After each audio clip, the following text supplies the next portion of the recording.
a ver, todos los días antivacunas en la consulta no, pero todos los meses alguien que te dice, de esto creo que no le vamos a vacunar. Hacen este gesto y entonces les dices, ¿por qué? ¿Qué te lleva a pensar que no, que esta vacuna en concreto no debes ponérsela? No, bueno, es que he escuchado, he leído, he visto este vídeo y claro, me ha hecho pensar. Entonces, ahí se inicia una relación con estas familias. Yo durante años trabajé en un hospital en Benidorm que cubría una zona de una comunidad antivacunas, manifiesta antivacunas. Y entonces estas familias, cuando los niños se ponían malitos, pues venían a la consulta, claro. O sea, tú puedes ser antivacunas, pero te preocupa la salud de tu hijo como cualquier padre, ¿no? Entonces eso me hizo coger mucha experiencia con este tipo de personas. Entonces de ahí aprendí que en ningún caso les puedes juzgar, que no se pueden sentir atacados, porque entonces no van a volver. Si se sienten atacados no van a volver a la consulta. Y tampoco es maldad, no es como que quieran joderte, al revés, tienen mucho miedo de una cosa, ¿no? Claro, el miedo es libre, entonces, y precisamente estas personas son los que más escucha necesitan y los que más tiempo necesitan para que tú les puedas explicar y puedas ir desmontando uno a uno los argumentos que ellos te van mostrando y puedas intentar entender al menos su miedo, de dónde viene, ¿no? ¿Por qué motivo habéis decidido no vacunar? No, bueno, es que sabemos que las vacunas provocan autismo y entonces lo tenemos súper claro porque tenemos un sobrino que tiene autismo y entonces tenemos muchísimo miedo. Y entonces les preguntas, ¿y ese es el motivo por el que no la habéis vacunado? ¿Por el miedo al autismo? Sí. Entonces les explicas de dónde viene este bulo, que es un mito. Es un mito. O cuando te dicen, bueno, es que como las vacunas tienen mercurio, no vacunamos. Y le dices, pues si hace más de 20 años que ninguna vacuna en nuestro país tiene mercurio. Ah, ¿no tienen mercurio? No, claro que no, ninguna. Ninguna tiene mercurio. ¿Me lo estás diciendo en serio? Sí, te lo estoy diciendo en serio. Mira, aquí tienes todas las fichas técnicas. Ninguna vacuna tiene mercurio. Entonces, bueno, entonces... O sea que muchas veces escuchando al paciente te das cuenta de dónde viene ese temor y en mi caso, una vez te ganas la confianza de esos padres que ven que claramente te preocupa la salud de su bebé o de su niño porque les has solucionado la papeleta en muchas otras circunstancias, te escuchan de una manera mucho más abierta. Y la inmensa mayoría de ellos dice, bueno, pues vamos a empezar poco a poco. ¿Podemos vacunar de esta sí, de esta esperar un poco? Claro, claro, podemos hacer un calendario personalizado, no hay ninguna prisa. Lo importante es proteger al niño y lo hacemos en los tiempos que vosotros deseáis.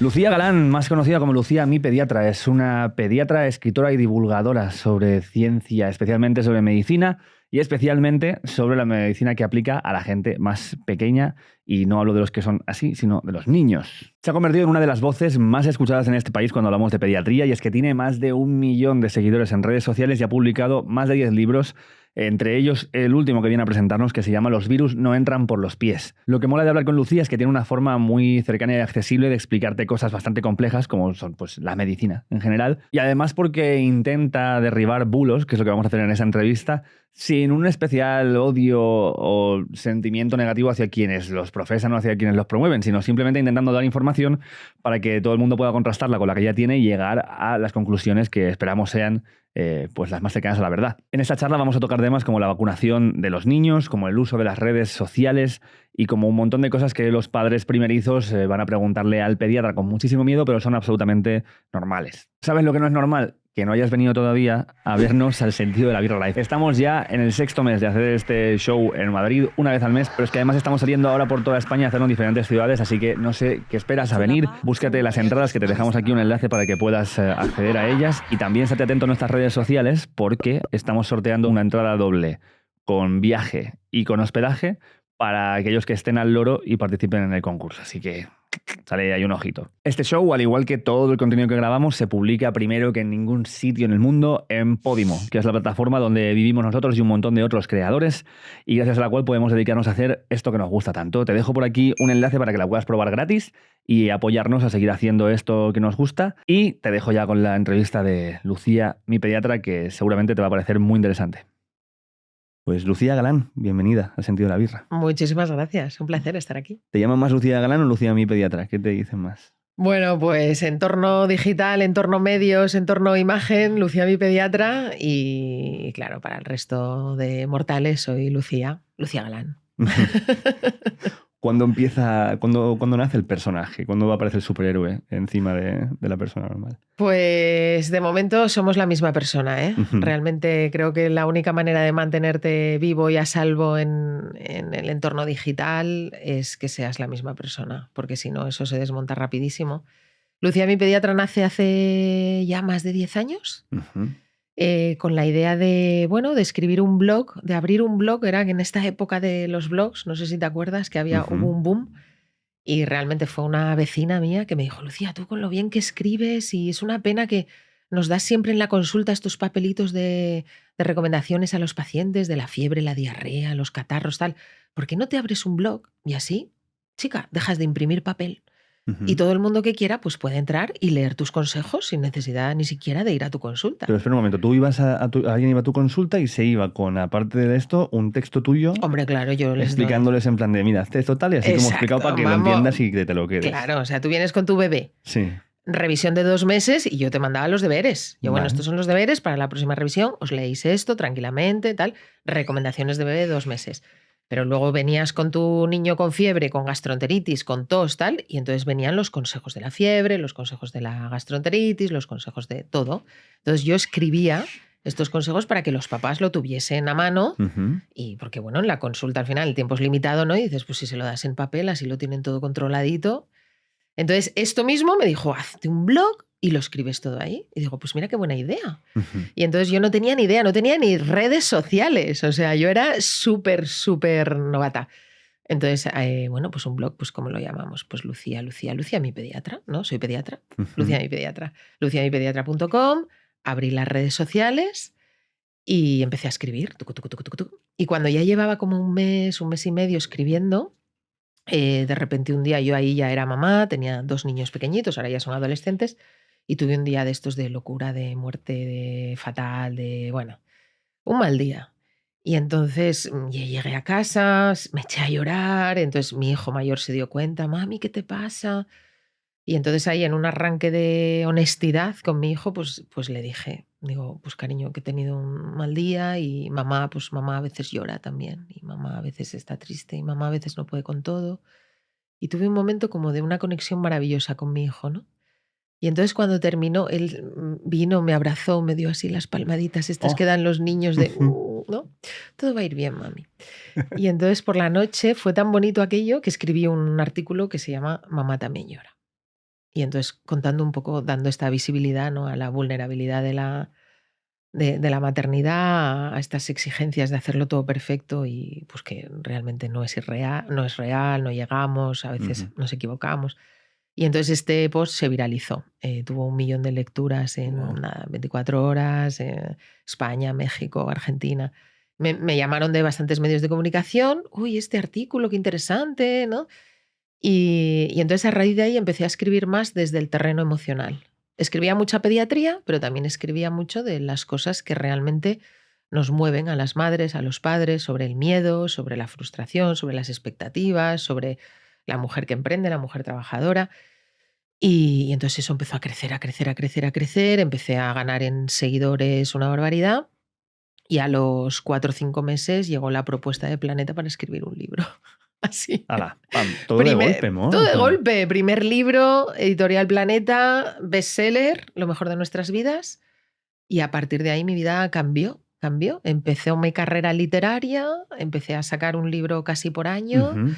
Se empezaron a vender en todo el mundo, traducciones a otros idiomas, y ya medios de comunicación, tele, radio, prensa, y bueno, hasta el día de hoy. Han pasado 10 años de esto que te cuento. Pero ha sido, o sea, pero ¿cómo gestionas todo ese cambio tan rápido, no? O sea, porque estás, aparte de siguiendo con tu trabajo de pediatra, mientras exacto, que gestionas toda esta otra parte. A ver, no fue fácil, pero también te digo que fue algo gradual, ¿no? Muchas veces me preguntan: ¿qué fue el antes y el después? ¿Dónde pegaste el petardazo? ¿Dónde fue ese boom? Digo, no, aquí no hay secretos. Yo, como Woody Allen, que él dice, tiene una frase maravillosa que dice: tardé 10 años en tener éxito de la noche a la mañana. Pues sí, un poco igual, fue gradual, ¿no? Entonces, la primera propuesta del primer libro, luego vino la segunda, ferias del libro, medios, giras, al principio charlas en coles, luego te vas a auditorios, luego te vas... Entonces, ahí yo tuve que hacer muchos reajustes en mi vida, y realmente hubo un momento ahí sí que fue un punto de inflexión en el que dije, Lucía, esto es como un coche, tú no puedes meter, decir que sí a todo, porque cuando te cambia la vida te dan ganas de decir que sí a todo, porque todo es flipante. Obvio. Sí, pero claro, tú ya tienes tu propia vida, entonces tú no puedes meter en el coche, meter, sin sacar nada, porque llega un momento que ese coche se para, frena, es que no puedes más. Entonces aprendí que por cada cosa que metía tenía que sacar otra, porque si no iba a hacer aguas, o sea, o mi vida personal o mi vida profesional. Entonces fui cogiendo proyectos, vale, nuevo libro, pero a lo mejor me tengo que plantear no hacer tantas guardias, porque no puedo pasar consulta, trabajar en el hospital, hacer 6 guardias al mes. Entonces, primer paso, venga, hablar con mi jefe a ver si me puedo reducir las guardias. Claro. Segundo paso, quitarme las guardias. Tercer paso, pues la vida en el hospital ya no me llena, quiero emprender y montar mi propio centro. Cuarto paso, Entonces, cada cosa gorda que me cae, digo, vale, me apetece muchísimo, pero hay que soltar. Y esto me ayuda muchísimo ahora, ¿eh? Y lo sigo practicando. O sea, entra algo interesante, ahora vengo de Latinoamérica de hacer gira con Planeta y tuve que renunciar a muchas cosas, no se puede tener todo. Hay que aprender a coger y soltar. Bueno, también veo una cosa aquí, que es como cuando aparecen estas cosas y aparece la posibilidad de, si te gusta explicar cosas a la gente y que aprendan y divulgar información, si se te da esa oportunidad y además sabes que lo estás haciendo bien porque la gente te lo valida, se convierte también en una necesidad. Y es que esto lo veo en David, por ejemplo, ¿no? Que hablábamos de él ahora antes de empezar, en David Callejo, amigo en común, que Súper. claro, que es o sea, que creo que ambos tenéis esta cuestión de, viendo todo el lío que hay de información en Internet, de las cosas que se dicen en 30.000 cuentas, en todos lados, de las barbaridades que uno puede llegar a escuchar, dices, claro, es que si yo me callo, esta parte no se escucha. Entonces también te sientes con esa responsabilidad un Total. poco, ¿no? No, es una responsabilidad de lleno que asumes desde tu... Aquí sí que, o sea, en mi caso y en el caso de David, que le quiero muchísimo y somos súper amigos, desde nuestra responsabilidad ya sanitaria, ¿no? Como sanitarios que somos. A mí me llegaba a generar incluso mucha ansiedad al principio, porque claro, veías la cantidad de desinformación que había, que en mi caso pone en riesgo la vida de los niños. Claro. O sea, yo que un vídeo se viralice animando a las familias a no vacunar a los niños, esto cuesta vidas humanas y lo tenemos documentado, porque cada vez que surge un movimiento fuerte antivacunas, luego hay un pico de determinadas enfermedades que al final el resultado final es más niños enfermos y por supuesto, más mortalidad, ¿no? Como ocurre periódicamente con el sarampión, cada vez que hay movimientos antivacunas con respecto a la vacuna del sarampión, luego posteriormente ves ese pico de sarampión y ves ese pico de mortalidad en niños. Entonces, claro, yo no soy pediatra de 8 a 3, yo soy pediatra desde que me levanto hasta que me acuesto. Entonces, de la misma manera que defiendo de una forma vehemente el cuidado de la salud de los niños y de los menores que no tienen capacidad de decisión, la defiendo con la misma pasión en la comida con unos amigos cuando tengo un cuñado enfrente que me dice una cosa que es que no tiene ni pies ni cabeza, y lo digo también en redes sociales. Y cuando luego además recibes infinidad de comentarios, como es mi caso de Lucía, es que gracias al vídeo que supiste hace poco, justo fue el Día Internacional de la Diabetes, me escribió una madre. Lucía, gracias al vídeo que subiste el año pasado, nosotros detectamos precozmente una diabetes a mi hijo y cuando llegamos a urgencias, los pediatras nos dieron la enhorabuena porque no hubo necesidad de ingresarlo en la UCI, porque el 30% de los niños que debutan con una diabetes debutan ya con una cetoacidosis, que es un cuadro muy grave que puede comprometer su vida. Entonces, te escribía para darte las gracias, porque es que fue escuchar ese vídeo y decir, esto le está pasando a mi hijo. Entonces, cuando recibes esos comentarios de tus vídeos, de tus libros, de los cursos que tengo en la plataforma, de gente que gracias a ti han encontrado respuesta al trastorno espectro autista de su niño de 2 años que tenían las sombras pero no tenían las certezas, de un debut diabético, de un niño con ansiedad o con depresión que sus padres habían normalizado todos esos síntomas y realmente tenía un trastorno mental. Sientes como esa responsabilidad de decir, es que no puedo dejar de divulgar, ¿no? Pero también tienes que echar el freno, porque, o sea, yo soy pediatra, yo soy escritora, las redes las utilizo como ventana que me conecta con todos mis lectores, pero yo, mi vida son mis pacientes, son mis hijos, es mi entorno y no te puedes quedar solo en toda la intensidad de la red porque te come y efectivamente corres el riesgo de convertirte en un personaje que al final se aleje de lo que yo soy, que es Lucía, la pediatra de miles de niños y ahora mismo la madre de 2 adolescentes y ese es el lugar donde yo me siento súper cómoda. Permíteme que te interrumpa un poquito esta entrevista, pero créeme, es por tu bien, porque vengo a contarte que tu Bizum puede hacerte ganar pasta. Así de fácil. N26, nuestro banco, que es un banco alemán 100% digital, está dando un 2,79% TAE a la peña que vincula su cuenta de Bizum a su cuenta de N26. Pero es que además, si la cuenta te la abres con este código que te dejo por aquí, el sentido N26, te vas a llevar 50 pavos por usarla el primer mes. Así, por la patilla, para ti, para siempre. Y no es típico que es una tarjeta de crédito que te van a cobrar no sé qué, que tiene comisiones. Aquí no hay nada de eso. O sea, todo muy transparente y solamente pasta que te llevas. Espero que la sepas gastar bien y espero que sigas disfrutando la entrevista. Claro, me imagino también qué pasa esto de a cada cosa que oyes, cada duda, cada desinformación, te apetece hacer un vídeo. Mucho, sí, de hecho, sí. y eso lo dice tus libros. O sea, sí. haciendo libros, pero en plan, vale, vamos a hablar de esto ahora, porque claro, me imagino que estás ahí diciendo... Estoy on fire, pero y aparte que, total, esta es la ansiedad que te decía, Sí, ¿no? sí. Porque aparte yo soy especialmente intensa, entonces digo, pero ¿cómo pueden decir esto, por favor? Es que parece como que te paran, en plan, no publicamos uno aún, que se ha publicado otro hace... Total. De hecho, el último libro, el de los virus no entran por los pies, nació de esa necesidad. Que no lo he traído, pero vamos a poner aquí... Ay, claca. Esta está la portada. La portada... Dale. Nació de esa necesidad, de decir, bueno, ya está bien. O sea, en mi Instagram hay más de 5.000 vídeos, pero yo necesito volver al papel para poner blanco sobre negro, porque es verdad que no es lo mismo que te lo cuenten en un vídeo que leerlo en un libro. Yo creo que el libro sigue teniendo mucha autoridad. Uy, cala más, ¿no? Cala más la información cuando estás... No, absolutamente. Y no todo el mundo tiene... no todo el mundo que emite una opinión termina en un libro, quiero decir. Por suerte. Por suerte. Entonces, yo pienso que los libros siguen teniendo ahí su valor y su peso, y además puedes poner las fuentes bibliográficas y tienes mucho más tiempo a la reflexión, a la literatura, en fin, a escribirlo mucho más bonito y mucho más mejor.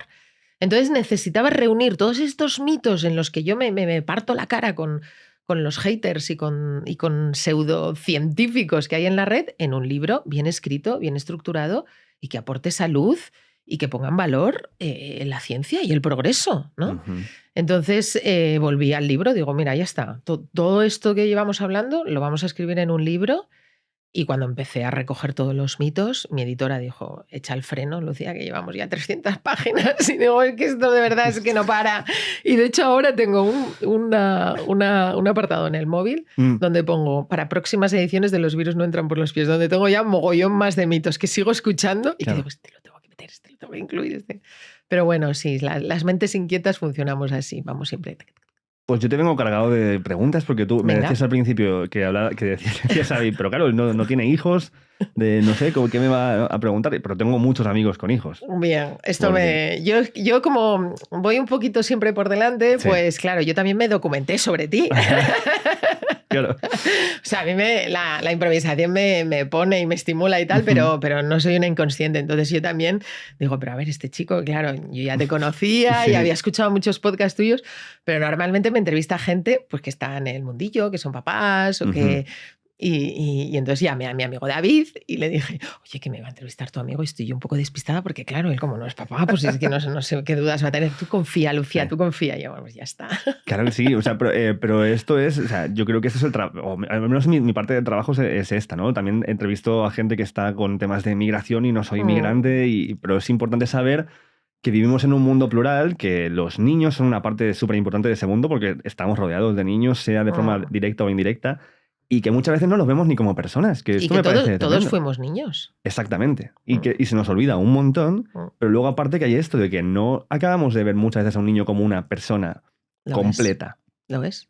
Es una persona completa, per se, maravillosamente hecha, imperfecta, que muchas veces se idealiza también el concepto del niño, ¿no? Los niños son perfectos, son seres de luz, ¿no? Los niños son maravillosamente imperfectos, cada uno con sus circunstancias y con sus condiciones, y lo único que les falta a los niños es capacidad de decisión propia para infinidad de aspectos en los que hasta que no son mayores de edad pues dependen de sus papás. Entonces eso es una responsabilidad inmensa para todos los adultos que estamos alrededor de los niños, porque nosotros somos los responsables de velar su bienestar físico y mental. Y eso es una responsabilidad gigantesca porque son nuestro futuro. Pero claro que son personas independientes, con criterio, con deseos, con derechos, con obligaciones, con todo, exactamente igual que un adulto. Lo único que les diferencia es que sus decisiones no tienen el mismo peso que las de los adultos. Y mientras tengamos que decidir por ellos, pues imagínate qué responsabilidad esa, ¿no? Claro. Que su bienestar depende de lo que nosotros decidamos. Su seguridad, su vida, Todo, todo. su felicidad, el que tenga una infancia bonita o no, el que no tengan traumas durante su infancia. ¿Tú sabías que el 75% de las enfermedades mentales debutan en la infancia y en la adolescencia? El 75%. Qué importante para los adultos que estamos al lado de niños y de adolescentes el conocer este dato y el estar alerta para poder ayudarles en ese proceso y en ese camino y que no luego lleguen a los 30, a los 40, a los 50 y caigan en terapia y cuando rascas un poquito te das cuenta que esto viene de una infancia no bien acompañada, ¿no? Entonces, los niños también tienen ansiedad, los niños también tienen depresión, los niños también tienen problemas mentales, los niños también tienen problemas que para ti pueden ser pequeñitos, pero para ellos son muy grandes.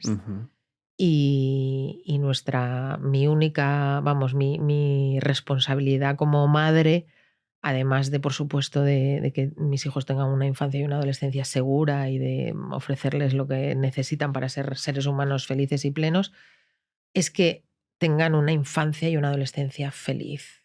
Feliz, de verdad, porque luego los problemas vienen, las movidas pasan y todo eso no lo vamos a poder evitar.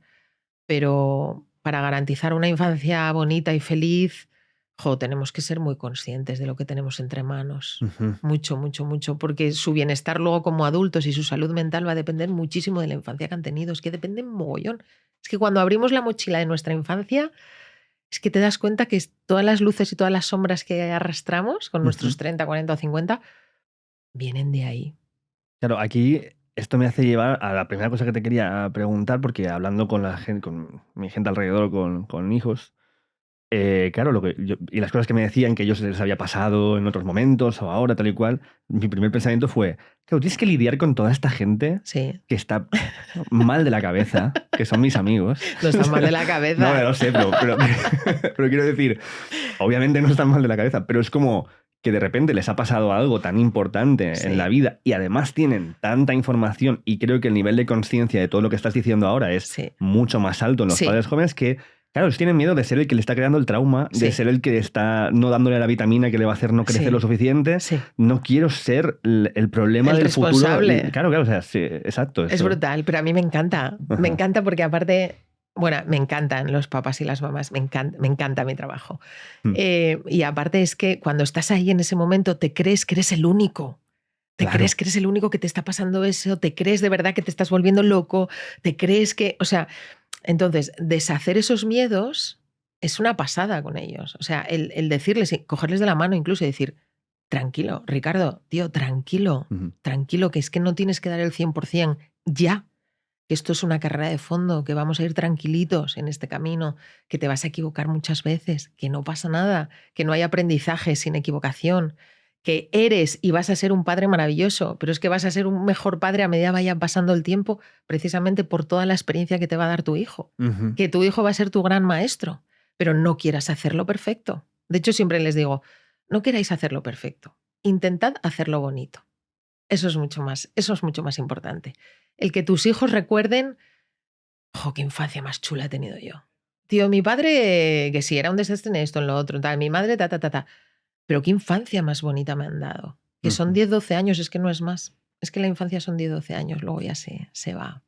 Entonces, este mensaje es muy tranquilizador y les quita de un peso tremendo. Entonces, yo encontrarme con estos padres tan llenos de miedo, con esa responsabilidad, con esa presión de hacerlo todo perfecto desde el minuto 1 en el que llegan a casa con el bebé y descargarles de eso y decir, tranquilos, vamos a caminar juntos, vamos a ir aprendiendo, yo estoy aquí para todo lo que necesitéis y os vais a equivocar, contad con ello.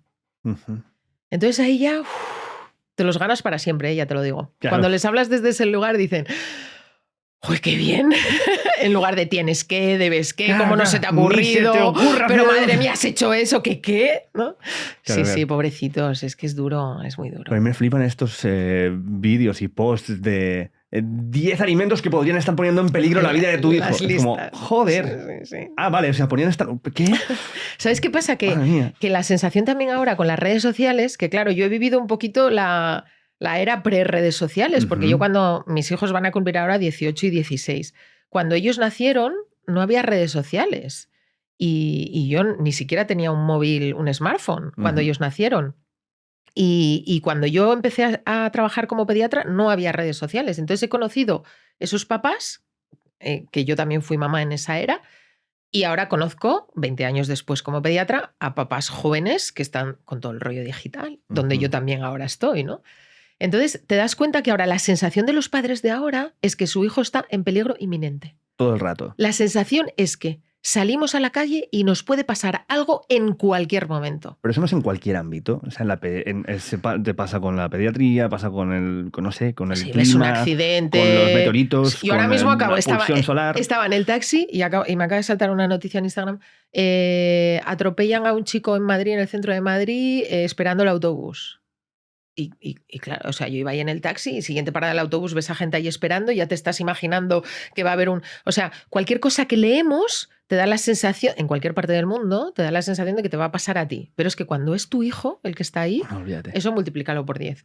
Entonces, yo siempre les explico a los padres, las posibilidades de que a tu hijo le pase algo grave o muy grave son muy pocas, muy pocas.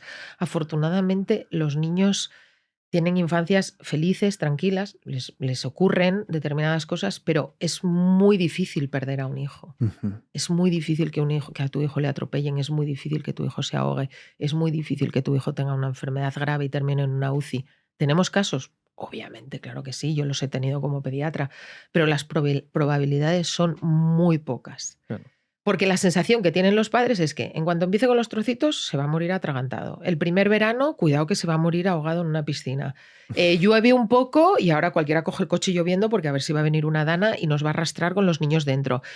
O sea, es que cualquier cosa, es que ya tengo familias que incluso dicen, es que nosotros veraneábamos siempre en Benidorm, pero hemos dejado de ir a la playa porque claro, el sol, los chiquillos, los niños, tal, se van a quemar. A ver... Así. No vamos a ir a la playa, tenemos niños, ¿cómo vamos a ir a la playa? Es que a lo mejor, Tranquilo, el estrés del sol, las olas, si se me pierde, los ahogamientos, porque claro, llega el verano, ahogamientos, que es importante prevenir y es importante informar a las familias, pero también es muy importante decirles que afortunadamente vivimos en un medio donde nuestra esperanza de vida es de 80 y no sé cuántos años, donde la salud que disfrutan nuestros hijos es de las mejores del mundo, y donde lo normal es que tengan una infancia y una adolescencia feliz y no tengan ninguna enfermedad grave, aunque las haya, pero no es lo habitual. Claro. Es que hay otro choque que yo veo de información, aparte de esta sobreinformación de todo, que son los padres de ahora. ¿Sí? ¿Vale? Porque, los abuelos. Exacto. Yo veo a mis colegas que, claro, sus padres, los abuelos de esos niños, fueron padres hace 30, 40 años. Y muchas cosas de las que se decían eran lo contrario, incluso a muchas cosas que se dicen ahora. Sí. Y de repente los tienes que dejar con ellos. Sí. Y dices, pero... Hay que reeducarlos. Claro, pero yo veo mucha tensión ahí, claro, porque alguien diciéndote, tú no me vas a decir a mí si te criaba a ti. Claro. Entonces, mira qué bien que has salido. Entonces, Exacto. ¿cómo vas a decir ahora que no haga con tu hijo eso? Exacto, sí, así es. Sí. Eso yo lo vivo todos los días cuando vienen los abuelos a la consulta. ¿Pero de verdad me estás diciendo que el bebé hay que ponerlo a dormir boca arriba? Pero si yo he tenido 5 hijos y a los 5 me dijeron que había que ponerlos a dormir boca abajo. Que sí, efectivamente. En los años 60 se ponían a los niños a dormir boca abajo porque se pensaba que eso reducía la muerte súbita del lactante. Pero es que entre los años 80 y 90 se hicieron muchísimos estudios a nivel mundial con poblaciones de todo el mundo donde se descubrió que simplemente la medida de cambiar a los niños de dormir boca abajo a dormir boca arriba disminuía un 50% las tasas de muerte súbita del lactante solamente por la postura. Entonces se hizo una recomendación universal en todos los países del mundo y las estadísticas que tenemos ahora pues es justamente la mitad de fallecidos de lo que ocurría en los años 50 y 60. Por eso se han cambiado las recomendaciones científicas. Entonces, aquí les explicas en 1 minuto y medio en qué consiste la ciencia, en qué consiste el método científico, en qué consiste el progreso. Yo he viajado con UNICEF a países africanos donde las mismas recomendaciones que daban las madres de las tribus a las madres jovencitas las daban hacía 300 años. Pues eso es indicativo de que ahí hay poco progreso. Ujú. Entonces, el mensaje tranquilizador para los abuelos es que las indicaciones o las recomendaciones cambien siempre son buenas noticias, porque eso quiere decir que hay cientos de personas investigando y dedicando su vida a la investigación para mejorar la calidad de vida de las personas, en nuestro caso de los niños. Entonces, esto es una conversación que yo tengo con todos los abuelos y que lo suelen entender, Ujú. que su experiencia personal con 2 hijos o con 15 nietos nunca es equiparable a un metaanálisis de 15.000 pacientes en 7 países desarrollados, ¿no? Ya. Yo lo que oigo a veces como respuesta a estas cosas es que aquí lo que estamos haciendo, si no tenemos en cuenta esta sabiduría ancestral de las tribus y de lo que se ha hecho toda la vida, es que estamos occidentalizando el conocimiento y que no tenemos en cuenta otras formas de hacer las cosas que tienen un valor porque han perdurado durante los siglos. Ese concepto de ancestralidad, Sí. ¿no? Bueno, un concepto de ancestralidad donde la esperanza de vida era de 30 años. O sea, es que te lo desmonto en 10 Ujú. segundos. Sí, sí, O sea, adelante. cuando se realizan estos estudios científicos se tienen en cuenta todos los factores y todas las variables, lo que se hacía antes, la nueva hipótesis y luego evalúas los resultados finales. Y Ujú. en base a eso se hacen unas recomendaciones que pueden ir hacia un lugar o hacia otro, pueden confirmar lo que ya se hacía hace 100 años. O pueden hacer cambiar 180 grados la recomendación, como por ejemplo la muerte súbita del lactante. No siempre es así, a veces simplemente los metaanálisis lo que nos ayudan es a confirmar las teorías pasadas. Ujú. Pero la ciencia es progreso y nunca podemos decir que estamos en posesión de la verdad absoluta. Porque Ujú. hoy estamos hablando de esto y a lo mejor grabamos este podcast dentro de 10 años y te digo, ¿tú te acuerdas cuando decíamos que teníamos que poner a dormir a los niños boca arriba? Pues ahora es de lado. Y tú dirás, joder, Lucía, es que no os ponéis de acuerdo. Sí nos ponemos de acuerdo, pero en esto consiste la ciencia. Claro. Pero sí, yo creo que esto es una de las herramientas que se usan muchas veces para desacreditar a la ciencia. Es en plan de, es que estos te dicen una cosa ahora y de aquí a 5 años te dicen otra cosa, con lo cual claro, no lo saben, no lo saben. Ya, pero es que esto tiene, o sea, un argumento ese argumento tiene que ser un recorrido tan corto, Ujú. porque es que claro, las recomendaciones que se emitían hace 300 años hacía que los seres humanos viviesen 30 años. Entonces, ahora lo que es muy insensato y es poco inteligente es pensar que se emiten unas recomendaciones a nivel mundial por entidades independientes, por científicos, por instituciones, Ujú. y que todo eso esté orquestado para que nos muramos antes. Eso es poco inteligente. Quiero decir, lo sensato es pensar que todas estas entidades, muchas de ellas independientes que no tienen nada que ver, pero sin embargo estudian un mismo campo y todos llegan a la misma conclusión, pues querrá decir que las vacunas salvan vidas, ¿no?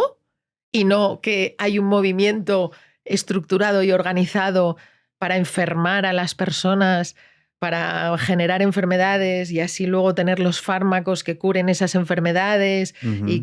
o que hace falta diezmar a la población porque somos muchos y entonces nos viene fenomenal que haya una pandemia que de repente elimine a 100 millones de personas en el planeta. O sea, es de locos pensar esto, pero lidiamos con ello todos los días. Yo lidio con ello todos los días, ¿eh? Todos los días. Bueno, a ver, todos los días antivacunas en la consulta no, pero todos los meses alguien que te dice, de esto creo que no le vamos a vacunar. Hacen este gesto y entonces les dices, ¿por qué? ¿Qué te lleva a pensar que no, que esta vacuna en concreto no debes ponérsela? No, bueno, es que he escuchado, he leído, he visto este vídeo y claro, me ha hecho pensar. Entonces, ahí se inicia una relación con estas familias. Yo durante años trabajé en un hospital en Benidorm que cubría una zona de una comunidad antivacunas, manifiesta antivacunas. Y entonces estas familias, cuando los niños se ponían malitos, pues venían a la consulta, claro. O sea, tú puedes ser antivacunas, pero te preocupa la salud de tu hijo como cualquier Claro. padre, ¿no?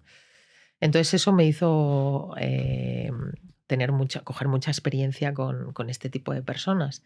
Entonces de ahí aprendí que en ningún caso les puedes juzgar, que no se pueden sentir atacados, porque entonces no van a volver. Si se sienten atacados, no van a volver a la Y consulta. tampoco es maldad, no es como que quieran No, joderte, al revés, tienen mucho miedo de una cosa, ¿no? claro, el miedo es libre, entonces, y precisamente estas personas son los que más escucha necesitan y los que más tiempo necesitan para que tú les puedas explicar y puedas ir desmontando uno a uno los argumentos que ellos te van mostrando. y puedas intentar entender al menos su miedo, de dónde viene, ¿no? Ujú. Entonces ahí entendí pues, que en una primera consulta, cuando te das cuenta de que claramente no van a vacunar a su hijo, no lo han vacunado, pues a lo mejor la primera vez que les conoces no es el momento de abordar este tema, que te tienes que ir ganando la confianza de ellos poquito a poco. Y mi experiencia es que después de un año, por ejemplo, que han venido 6 o 7 veces porque se ha puesto malito el niño, les has solucionado el problema, han confiado en ti, empiezan a ver que realmente te preocupas por la salud de su hijo, pues a lo mejor ahí es buen momento de decir, bueno chicos, y hoy que veníais por esto que nos ha llevado 5 minutillos, ¿por qué no vemos esto de la triple vírica, el sarampión y que he visto que está sin vacunar? ¿Por qué motivo habéis decidido no vacunar? No, bueno, es que sabemos que las vacunas provocan autismo y entonces lo tenemos súper claro porque tenemos un sobrino que tiene autismo y entonces tenemos muchísimo miedo. Y entonces les preguntas, ¿y ese es el motivo por el que no la habéis vacunado? ¿Por el miedo al autismo? Sí. Entonces les explicas de dónde viene este bulo, que es un mito. Es un mito. Entonces les explicas pues, que este mito viene de un estudio que se publicó en la revista de Ujú. Lancet, que es una de las revistas de más impacto y de más prestigio a nivel mundial, donde se recogió un estudio de 13 niños, donde se asoció la administración de la vacuna triple vírica, que incluye el sarampión, con el autismo. Posteriormente se descubrió que esto había sido un estudio fraudulento hasta el punto de que se le quitó la licencia de médico a este señor, que es el doctor Wakefield. Se le prohibió en el Reino Unido volver a ejercer la medicina. Se descubrió que él ya había patentado una vacuna que iba a sacar posteriormente a la publicación del estudio, su propia vacuna frente al sarampión. Claro, su propia vacuna Sin no autismo. provocaba autismo. Claro. Luego se demostró también que estas 13 familias también tenían una vinculación con su propio bufete de abogados bueno, pues para verse todos beneficiados de los resultados de este estudio, y tanto fue así que 10 años después, claro, la desgracia fue que The Lancet tardó 10 años en rectificar el artículo, cosa que Ujú. pasa excepcionalmente en el mundo científico, pidió disculpas a toda la comunidad científica, publicó que esto había sido un fraude y posteriormente se estudiaron más de 1 millón de casos de niños y en ningún caso de entidades independientes, en distintos países del mundo, en distintas organizaciones, asociaciones científicas, en ningún caso se llegó a la conclusión de que la vacuna triple vírica ni ninguna otra provocaba autismo. Tanto es así que las propias asociaciones de pacientes de trastorno del espectro autista y todas las organizaciones científicas van a una: las Ujú. vacunas no provocan autismo. Entonces, cuando tú esto se lo explicas a las familias, dicen, "Ay, no teníamos ni idea que esto había sido así". Y les enseñas la documentación y les enseñas la rectificación de Lancet y les enseñas cómo a este hombre, un poco más que le hicieron, vamos, abandonar su país porque ya no podía ejercer la medicina, ta, ta, ta, pues dices, bueno, pues un mito menos. O cuando te dicen, bueno, es que como las vacunas tienen mercurio, no vacunamos. Y le dices, pues si hace más de 20 años que ninguna vacuna en nuestro país tiene mercurio. Ah, ¿no tienen mercurio? No, claro que no, ninguna. Ninguna tiene mercurio. ¿Me lo estás diciendo en serio? Sí, te lo estoy diciendo en serio. Mira, aquí tienes todas las fichas técnicas, ninguna vacuna tiene mercurio. Entonces, bueno, entonces, o sea que muchas veces escuchando al paciente te das cuenta de dónde viene ese temor y en mi caso, una vez te ganas la confianza de esos padres que ven que claramente te preocupa la salud de su bebé o de su niño porque les has solucionado la papeleta en muchas otras circunstancias, te escuchan de una manera mucho más abierta. Ujú. Y la inmensa mayoría de ellos dice, bueno, pues vamos a empezar poco a poco. ¿Podemos vacunar de esta sí, de esta esperar un poco? Claro, claro, podemos hacer un calendario personalizado, no hay ninguna prisa. Lo importante es proteger al niño y lo hacemos en los tiempos que vosotros deseáis. Ujú. Y yo así em, he logrado proteger a muchos de mis pacientes. Otros no, otros simplemente, tú ya lo tienes ahí anotado en la historia, los papás deciden no vacunar y ya está. Y si es una decisión que ellos ya tienen tomada, que la has intentado abordar durante años y siempre encuentras una negativa, pues hay que respetarlos y yo tengo que atender a ese niño con la misma dulzura, delicadeza y profesionalidad que cualquier otro, porque encima es que el niño no tiene la culpa ninguna. Desde luego, ¿cuánto riesgo estás generando si no vacunas a tu hijo para otros niños que estén alrededor de él o para Claro. tu familia incluso? Claro, no es solo para tu hijo. O sea, a tu hijo les pones a tener más de 12, 13 enfermedades potencialmente mortales. O sea, nuestro calendario vacunal en España no es obligatorio. O sea, cualquier padre puede decidir no vacunar a su hijo. No es obligatorio. Son vacunas recomendadas. Entonces, las vacunas recomendadas institucionalizadas y que son gratuitas previenen pues, más de 13 o 14 enfermedades potencialmente mortales a las que expones a tu hijo a sufrirlas. Es muy infrecuente, claro que es poco probable. ¿Por qué? porque afortunadamente, gracias al histórico de coberturas vacunales que tenemos en nuestro país, que tenemos unas coberturas de un 92-93% de niños vacunados, eso hace una inmunidad de grupo. Quiero decir que cuantos más niños vacunados, menos posibilidad de que entre una tosferina o de que entre una difteria o de que entre un meningococo, porque se produce este efecto de rebaño que nos protegemos entre todos. ¿Qué pasa? Que si ya hay un niño sin vacunar, este niño, por supuesto, está expuesto a que el día de mañana entre otro niño sin vacunar, portador de esta enfermedad, y entonces el primero que va a enfermar va a ser el que no está vacunado. Ya tenemos 2. Pero ¿qué pasa? Que también en ese grupo de niños tenemos niños inmunodeprimidos. Tenemos niños que están recibiendo tratamiento que les bajan sus defensas, niños que están atravesando un cáncer, por ejemplo, o que tienen una enfermedad autoinmune y están con dosis altas de corticoides, y su sistema inmune no funciona igual. Con lo cual, aunque ellos estén vacunados, las vacunas no son igual de efectivas o su sistema inmune no genera las defensas con la misma eficacia que las podemos generar tú y yo, con lo cual les expones. Yo viví un caso súper desgraciado de un niño hace muchos años, un paciente que falleció de varicela, fíjate, de varicela, que esto es súper raro, pero antes de la vacuna había un pequeño porcentaje de mortalidad de varicela. Esto fue antes de que tuviésemos la vacuna de la varicela gratuita en el calendario español. Bueno, pues le contagió otro niño que tenía varicela, él era cardiópata, tenía un tratamiento, era trasplantado, de hecho, de corazón, y entonces estaba con una dosis elevada de fármacos que le inmunodeprimía. Y entonces el compañerito le contagió una varicela y falleció de una neumonía por varicela. Ahora la mortalidad por varicela en España afortunadamente prácticamente ha desaparecido gracias a la vacuna, gracias a que todos los niños están protegidos. Ahora, si cada vez empieza a haber más niños sin vacunar, cada vez van a aumentar más los casos de este tipo de enfermedades, es obvio. Hace unos años pasó en Olot, un niño de una comunidad antivacunas se le diagnosticó una difteria. La difteria es una enfermedad que llevábamos 30 años sin tener un solo caso en España. Estaba prácticamente erradicada, fíjate qué pena. Y de repente, 30 años después, de hecho, la inmensa mayoría de nosotros no habíamos visto una difteria clínicamente nunca, la habíamos estudiado en los libros, pero 30 años sin verla. Se declara un caso en un niño de 6 o 7 añitos y fallece. Y automáticamente los padres vacunaron al hermano. Las declaraciones de los padres fueron súper conmovedoras porque decían, reconocemos que hemos estado mal asesorados. Si hubiésemos sabido de estos riesgos, jamás hubiésemos dejado a nuestros hijos sin vacunar, ¿no? Entonces, esto de que, bueno, es que vacunamos de enfermedades que ya no existen, sí existen. Y ahora ya no hay fronteras, porque una difteria viene en un avión. Claro. Y tú mira todos los aviones que aterrizan en España al cabo del día. Claro. Entonces, cuantas más personas vacunadas, más niños vacunados, más inmunidad de grupo. Entonces, tú puedes tener la suerte de no vacunar a tu hijo por los motivos que sean y te beneficias de la inmunidad de grupo. Como el resto de los niños están vacunados, es difícil que entre una difteria, porque se produce ahí un efecto barrera.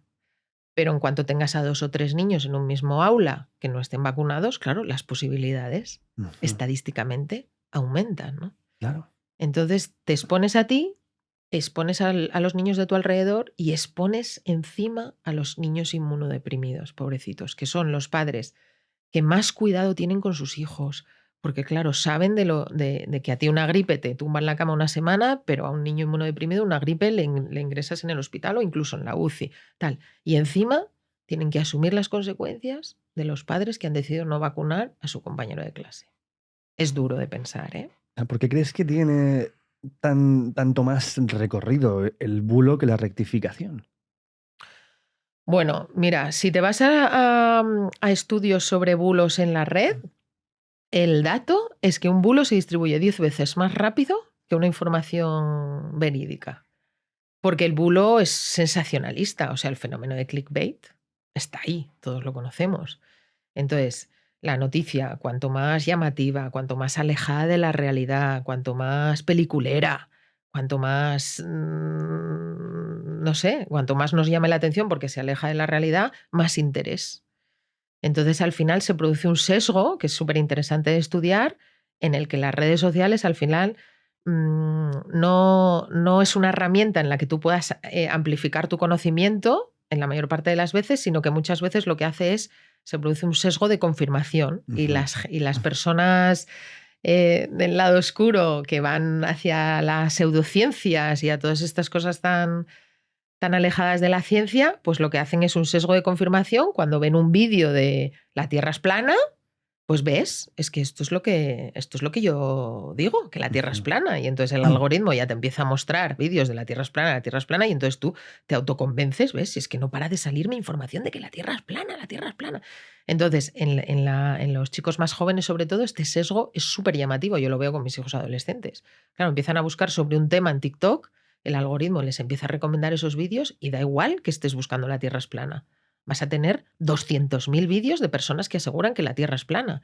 Y eso lo que hace a tu conciencia, a tu cerebro, es reafirmarte todavía más en que estás en lo correcto. No te va a mostrar vídeos de un tío desmintiéndose ese bulo, ¿no? Entonces, claro, todo eso genera mucha intensidad de pensamiento muy poco crítico. Muy poco crítico. Es que es esto, ¿no? Esta es la paradoja de vivir en la era con más acceso a la información del mundo y aparentemente estar más desinformados. Bueno, no sé si que antes, pero estar extremadamente desinformados. Estamos desinformados. Bueno, no te sabría qué decir, ¿eh? Porque yo creo que lo que hemos perdido un poco es el pensamiento crítico. Pero tenemos más información que nunca. O sea, yo cuando estudiaba, las fuentes estaban en los libros y en las revistas científicas, y te tenías que ir a la biblioteca del hospital para revisarte las revistas científicas, para revisarte un caso. O sea, tenías que llegar antes al hospital, bajar a la biblioteca, buscar el volumen 1232 de la página, no sé qué, para revisar el caso de ese niño que es el que acabas de ingresar. Ahora yo hago una revisión sistemática en 2 horas en mi casa y soy capaz de analizar, o sea, de leer 2000 casos. Entonces, esto ha sido impresionante para el progreso y para la ciencia. Desde luego. No, es impresionante para el conocimiento y para todo, ¿no? Y para la investigación.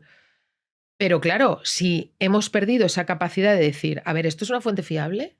O sea, una pregunta tan sencilla como, que es lo que yo les digo a mis hijos, mamá, mira lo que ha salido.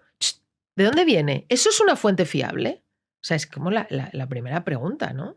Entonces, yo creo que deberíamos de educar a nuestros hijos en eso, bueno, a nuestros hijos y yo a mis pacientes. Leáis lo que leáis, por favor, mirad quién está detrás. Si es una persona acreditada, avalada, con nombre y apellidos, no me traigáis de bibliografía un vídeo de YouTube.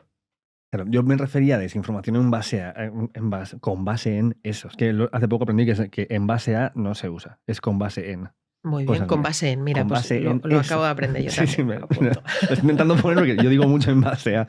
Pero con base en eso, lo que me preocupa es, o cuando hablo de desinformación o de estar desinformados, es que al no tener esa capacidad crítica suele ganar la carrera la información más llamativa eso y no la más efectiva. Sí. Y entonces te desinformas más que informarte. Sí, lo que pasa es que yo sí que he visto una evolución. Claro, vende mucho más el vídeo de 1 minuto súper alarmista, ¡buah!, que un discurso pausado. Yo qué sé, mis vídeos son de 6-7 minutos, yo hablo súper tranquila, pues porque sí, porque hablo en el mismo tono en el que hablo en la consulta, porque utilizo el mismo lenguaje, porque no me dejo guiar por modas de... No, yo te voy a explicar la tosferina y si me lleva 3 minutos, pues lo siento por el algoritmo de TikTok. Son 3 minutos. No es un baile para poner... Pues no. Oye, que respeto muchísimo a los compañeros que lo hacen, genial, pero te sale a ti. Yo hablo de la tosferina a Maripuri y luego me falla un paciente y a ti te lo cuento en un vídeo y ya está, lo mismo que le he contado, ¿no? Entonces, me he perdido. ¿Qué estábamos hablando? Sobre la desinformación. Esto, entonces, sí, el cambio que yo he visto. Antes sí que veía como la gente veía, no, es que he visto esto. Pues como decían nuestros padres, ha salido en la tele. Y ahora le dices, mamá, no todo lo que sale en la tele es verdad, ¿no? Pues yo hace 10 años, no, es que han dicho en internet. Bueno, pues ahora, 10 años después, yo sí que veo a padres que dicen, no, bueno, es que han dicho esto, pero a ver, esto es evidente, yo me puse ahí a buscar y este tío no tiene ni idea de lo que está hablando. Sin embargo, mira, investigando me he encontrado con este otro perfil que tal. O sea que yo sí que he visto un cambio de generación de padres y madres jóvenes que ya no se creen todo lo que escuchan. De hecho, me parece que se está produciendo casi lo contrario, que por el mero hecho de decirlo en redes sociales es bueno, a saber. Claro. Por eso yo digo, bueno, y además tengo libros. O sea, hemos pasado y estudios, como... Y estudio, que es lo más importante de todo. Y experiencia. Incluso ahora es como, bueno, yo qué sé, lo ha dicho en internet, a saber, pero está bien. porque eso es pensamiento crítico. Está bien que desconfíen, está fenomenal. Ujú. Dentro del libro nuevo, veo que también has incluido o has hecho más incursión en la parte de salud mental de los niños. Y te la quería ligar a eso también, a la parte de redes y si hay data y tenemos data contrastada sobre cómo está afectando a la salud mental de los chavales este entorno digital y el momento en el que vivimos ahora. Sí, cada vez hay más datos. Fíjate que ahora, justo esta mañana, estaba leyendo la noticia, no sé si la has visto, en Australia han prohibido el acceso a redes sociales. Era un proyecto de ley, pero por lo visto lo han aprobado ahora o están a punto.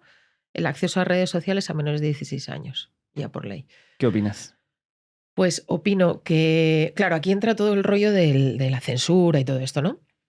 Pero tenemos que entender que el cerebro de un adulto no es igual que el cerebro de un niño y el cerebro de un adolescente tampoco es igual, ni igual que el cerebro de un niño ni que un adulto. Con lo cual me parece bien que se adapten las medidas en función del momento vital en el que estemos. Y además me parece muy bien que este tipo de medidas se hayan tomado a tenor de todos los datos que ya hay. O sea, que es que ahora ya hay. Mira, justo después de la pandemia aumentaron las urgencias psiquiátricas infantiles e infantojuveniles, una barbaridad en el sentido de autolesiones, ideas suicidas, depresión, ansiedad, en general todo tipo de trastornos mentales, trastornos de conducta alimentaria. Investigando de dónde vienen estos picos, pues por ejemplo en el trastorno de conducta alimentaria, muchas conductas de imitación a raíz de las redes sociales, muchísimo efecto de imitación, cientos y cientos de perfiles de dietas ultra restrictivas, de cómo engañar a los padres con la comida, de cómo perder peso rápidamente, de cómo, o sea, niñas y niños que ya vienen de una base probablemente obsesiva, perfeccionista, altamente exigente con ellos, si recaen en unas redes sociales donde además el algoritmo, lo que comentábamos, no hace más que ofrecerte este tipo de contenidos, donde además hay unos filtros estéticos que se alejan completamente de la realidad. O sea, yo lo he vivido incluso con mis hijos, de mi hija, es que mamá, es que mira qué cintura, es que mira qué nariz, es que mira qué mentón, es que... Pero hija, tú no te das cuenta que eso es un filtro, y es que en cuanto empiezas a ver a niñas con esos filtros, solamente te muestran crías con esos filtros. O sea, es que es, claro, tú cuando te miras al espejo, o sea, si nos pasa incluso a nosotros, ¿no? A veces que estás ahí y luego dices, jolín, es que tal, que si las arrugas, que si los kilos, que si nos... O sea, si nos pasa a nosotros, que no les pasa a los chiquillos con 12, 13, 14 años. Entonces, ahora tenemos muchos datos de la adicción a las tecnologías, de los problemas de autoestima y de autoimagen, autoconcepto, del incremento tan importante que produce cuantas más horas de uso de redes sociales, más riesgo de ansiedad y depresión, más ideas suicidas, más ideas destructivas en general. Más ¿Una correlación directa de esto? Sí, con el consumo de horas de pantallas. Sí. Wow. Sí. A más horas de exposición, más riesgo de ansiedad, depresión. Sí, y claro, cuanto más ansiedad y depresión, más ideas suicidas, más suicidio incluso.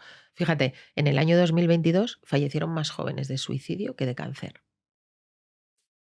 Fíjate ese dato. ¿Por cuánto? ¿Sabemos? Pues son unas... tengo el dato en el libro, son como unas 240 personas menores de 25 años por suicidio y 215 o 20 por cáncer. O sea, el suicidio ahora mismo es la causa más frecuente de mortalidad entre los jóvenes. Es tremendo. Y es 1 de cada 4 niños sufre bullying, y el bullying es la causa más frecuente de suicidio entre los niños y los adolescentes. Terrible. Y la parte de redes sociales, ¿crees que fortalece todo eso? Claro, ¿qué pasa? ¿Qué relación hay de redes sociales, bullying, ideas suicidas, todo esto? Cuando tú y yo éramos niños, sobre todo cuando yo, que soy mucho más joven, y alguien sufría bullying, lo sufrías en la entrada del cole, en el recreo y a la salida, ¿no? Que te ibas ahí corriendo a casa y ya está, llegabas a casa y era tu lugar seguro. Ahora el bullying es 24/7. Porque es que es en el colegio y luego en el momento en el que cogen el móvil es continuo el acoso que sufren estos niños. Con lo cual eso ha generado un impacto brutal en la salud mental de los jóvenes. Entonces, ahora toda la comunidad científica, tanto psicología, psiquiatras, pediatras, Estamos muy preocupados con el estado de la salud mental de los jóvenes, que no es que esto sea algo nuevo, o sea, esto siempre ha existido, pero ahora por fin se habla de ello y se ha observado un repunte claro, porque claro, en todas las unidades de salud mental, en las unidades de ingreso de salud mental de psiquiatría infanto-juvenil, en las consultas de psicología y de psiquiatría, o sea, en todos los niveles ha habido un repunte muy importante post-COVID, después de la pandemia. Confinamiento, aislamiento y exposición súper temprana a redes sociales. Claro, todos los niños de la pandemia que se les expusieron a pantallas de esa manera tan brutal de la noche a la mañana, Ujú. luego quítaselas un año después. O sea, No, no, no. es que no ha sido posible. O sea, ha entrado la cultura digital, formación online, clases online, el móvil, la tablet. O sea, hemos avanzado muchísimos años en muy poco tiempo. Entonces, todos esos padres que les dieron a sus hijos de 10, 11, 12 años la tablet, el móvil en plena pandemia, pues claro, ahora con 12, 13, 14 años es imposible quitárselo. Y hace 6, 7 años eso no era así. La Ujú. exposición a pantallas era mucho más tardío. Entonces, en muy poquitos años se han producido muchos cambios en un cerebro que está en formación. El cerebro del adolescente y del niño está en formación y en transformación y es tremendamente vulnerable a todo lo que ve, todo lo que siente y ver todas esas imágenes, su primer contacto con la realidad a través de una imagen distorsiona su imagen. Esto lo sabemos, por ejemplo, con todo el tema de la pornografía. Ujú. No es lo mismo el impacto que genera en un adulto que ya ha tenido sus experiencias previas ver ese tipo de contenido que el impacto que genera en un niño o en un adolescente temprano de experiencias que él nunca ha vivido en primera persona y que las está viendo a través de una pantalla y además pornografía, que no traduce lo que es una relación Ujú. sentimental, sexual, con una persona de inicio, ¿no? Cuando empiezas una relación amorosa con alguien. Ujú. Entonces, claro, eso ya asienta unas bases completamente distorsionadas y disfuncionales en un cerebro de un niño de 11, 12 años. Bueno, ahora el último dato es que los niños entran en contacto con la pornografía a la media de los 8 o 9 años. Este es el dato de la Asociación Española de Pediatría. Heavy metal. Entonces tú imagínate la primera vez que entras en contacto con algo que no lo has vivido nunca y te crees que eso es así, Claro. pues eso, clac, ¿no? Entonces todo eso nos lo ha traído el móvil. Entonces no se trata de demonizar, porque todos vivimos mejor gracias a la tecnología, nos ha Ujú. facilitado muchísimo la Desde luego. tecnología. Pero, hombre, sí hace falta proteger a la infancia, porque es que ahora ya lo sabemos. Todo esto ya lo sabemos y hay mucha documentación. Claro, además, no parece que haya una opción desde la educación de frenar esto, porque también como estamos imbuidos en ello, o pones una ley que para esto en este lugar, o por tema Es difícil, social, es como es con lo del difícil. tabaco, ¿no? En su Mm. momento, cuando en la época de mi abuelo, los niños fumaban, ¿sabes? Y Sí, sí. incluso en la época de mi, o Y sea, el pero médico, oh, ibas a la consulta y el médico estaba ahí fumando y el cenicero hasta arriba. total. Qué horror, ¿eh? Yo no sé si iremos creando protocolos de los que aquí no se puede usar el teléfono. O sea, es como que estás en este espacio, aquí Ojalá. no, y que se vayan restringiendo, igual que se ha restringido el tabaco, Ah, porque se veía lo mm, nocivo que era. Pero yo lo veo con esto, con los niños sobre todo, que es, primero, los padres tienen miedo de que marginar a su hijo socialmente sí, porque sea el único de la clase que no tiene el teléfono cuando lo tienen los demás. sí. Y luego, aparte, ellos están usando el teléfono y el niño los ve, que hay una viñeta muy buena de Flavita Banana que es dos madres con sus dos hijos en un banco de un parque y está una madre con el niño leyendo un libro y la otra está con el móvil y ella mira a la otra madre con el libro y le dice, ¿y usted cómo hace para que el suyo lea? Sí, así Claro, y es. es en plan, tú eres un referente. Si estás tú con el móvil todo el rato delante de su cara, pues dirá, coño, esto Exacto. es súper interesante, es lo más importante del mundo, dame uno Y ya. yo también quiero uno porque si lo lleva mamá y papá, yo también. Claro. Yo creo que, fíjate, en Los virus no entran por los pies, hago una reflexión Ujú. en la que me reafirmo cada vez que hablo de esto, que es que los padres de hoy en día invertimos mucho tiempo en formarnos cuando van a hacer un bebé, ¿no? Nos compramos muchos libros, hacemos muchos cursos, Ujú. la alimentación, nos hacemos nutricionistas todos cuando tenemos que empezar con la alimentación de nuestros hijos, luego la elección del colegio, las normas, enseñarles a comer bien, a dar las gracias, a decir por favor, a comer con la boca cerrada, no sé qué tal. Y luego no invertimos nada de tiempo ni de energía en hacer una sana educación digital. Les entregamos un móvil con 11 12 años, como el que entrega un Ferrari a un chaval de 16 años sin carnet. Entonces, hay que educar a nuestros hijos en la tecnología, hay que educar en las redes sociales, hay que educar en el uso de los móviles. Entonces, yo con mis hijos, o sea, mi móvil era una herramienta de trabajo y el móvil no se toca. O sea, esto es como cuando yo quería tocar la máquina de escribir de mi padre, estaba terminantemente prohibido porque era su herramienta de trabajo y esto no se toca porque esto es muy caro y esto no se puede tocar. Y lo teníamos clarísimo mi hermano y yo, le ponía ahí una mantita y eso no se tocaba, era su herramienta de trabajo. Ajá. Pues suena así un poco boomer, pero es que es literal. Y yo cuando mis hijos eran pequeñitos, el móvil no se toca, es mi herramienta de trabajo. Ahora tenía súper presente que, jope, si estamos en la cena cenando, yo no puedo estar contestando WhatsApps. O sea, es que hay algo que para mí le da muchísimo Me valor gusta, a todo esto, que es la coherencia. O sea, tenemos que ser coherentes. Entonces, a medida que van creciendo, les vamos explicando, mira, tendrás móvil, no sé, yo en el momento en el que les di el móvil a mis hijos, pues su papá y yo estamos separados. Entonces les expliqué, digo, mira, os voy a dar un móvil porque así, cuando estéis en casa de papá, va a ser mucho más fácil. Si os pasa algo, imagínate que os olvidáis las llaves, que no sé qué, pues vais a poder hablar con papá o vais a poder hablar conmigo. O sea, que tenga un fin, ¿no? Que tenga un objetivo. Pero no vais a tener redes sociales, porque con 12 años no necesitáis redes sociales. Entonces lo vamos a tener para estar comunicados. En casa no hay móviles si estamos comiendo, si estamos viendo la tele. ¿Qué es esto de ver la tele con el móvil cuando son pequeñitos? Ahora, o sea, todo el mundo verá esto y dice, joder, todos estamos viendo la tele con el móvil. Lo sé.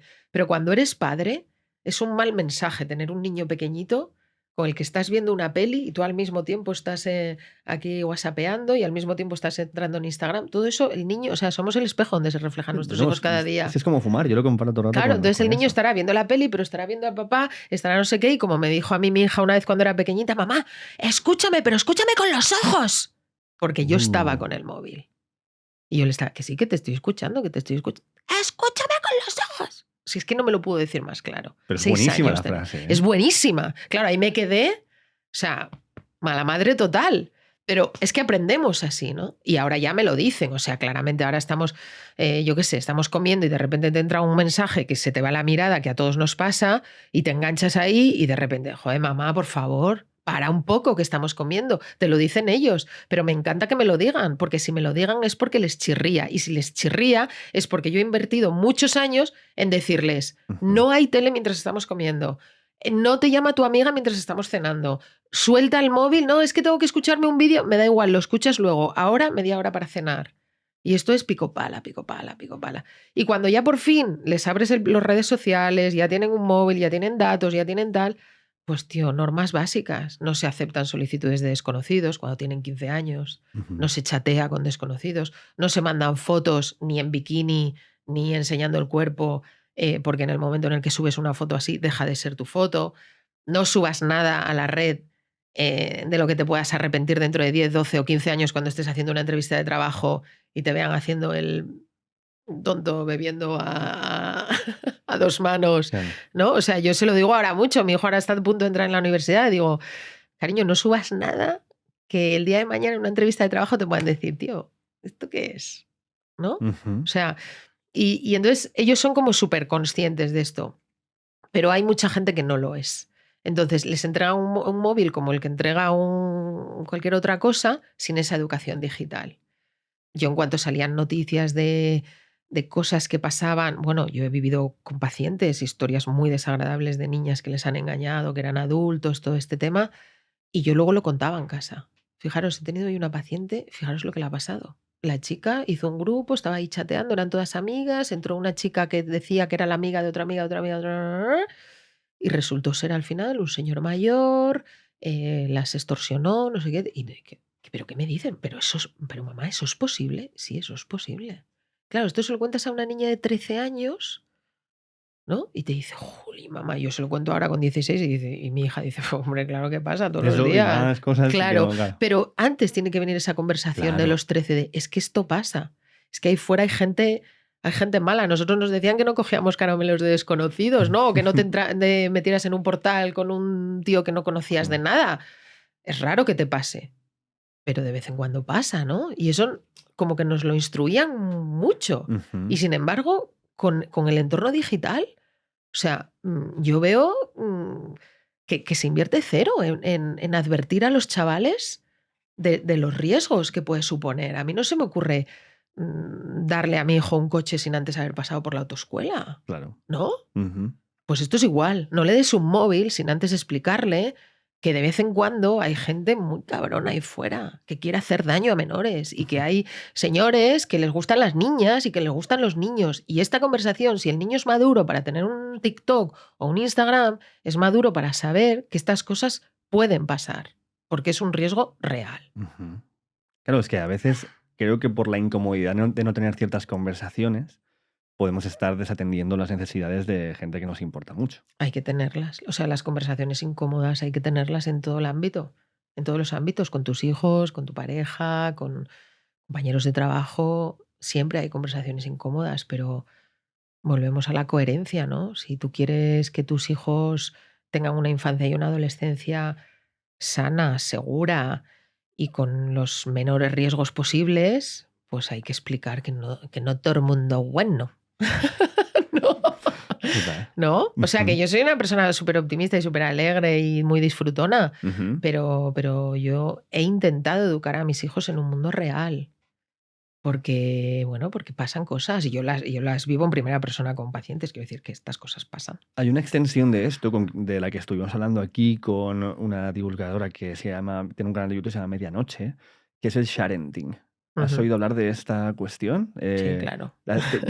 Bueno, es que hay mucha gente que le digo sharenting y me dicen, ¿de qué narices Sí, me estás hablando? compartir de forma periódica y hacer de la vida de tus hijos un negocio y Claro. exponerles a las redes Yo es que sociales. antes de hace un mes, que es cuando hablé con ella, no tenía Sí, ni idea. Me dijeron sí, sharenting y dije, pues no sé lo que es, sí, ¿sabes? ¿Es un sí, deporte sí. de riesgo? Bueno, sí. Un poco sí, Un poco sí, sobre ¿no? todo para los niños. Claro, entonces, tenemos datos e información sobre esto. Ya está apareciendo gente ya desde que fueron los primeros los pilotos, ¿no? Los niños piloto del sharenting, Claro. que ya son adultos y están empezando a demandar a sus padres. Y me gustaría saber un poco tu visión sobre esto. A ver, yo datos no tengo porque no es un campo que yo haya investigado ni haya explorado, pero bueno, sí, a ver, yo creo que es obvio que esto en algún momento se va a tener que legislar. O sea, hablamos de derechos de la infancia, hablamos de derechos de su propia imagen, de su propia identidad, de su intimidad y de su privacidad. Y eso choca frontalmente con tener un canal en el que el protagonista sea las aventuras y las desventuras de tu hijo desde que nace hasta que se va a la universidad. O sea, otra cosa es que, no sé, que tú tengas unos amigos y que es el cumpleaños del abuelito y suben en Instagram una foto familiar Ujú. donde está toda la familia soplando las velas. Bueno, quiero decir, ya está. Pero otra cosa es que haya organizaciones perfectamente estructuradas para hacer un negocio de la vida entera, del recorrido vital de un ser humano, que es un niño que nace y que a los 18 años va a ser una persona adulta, ¿no? Y que en ningún momento se le ha pedido permiso para compartir su vida. O sea, es un poco show de Truman, ¿no? Si lo piensas. Totalmente show de Truman. Sí.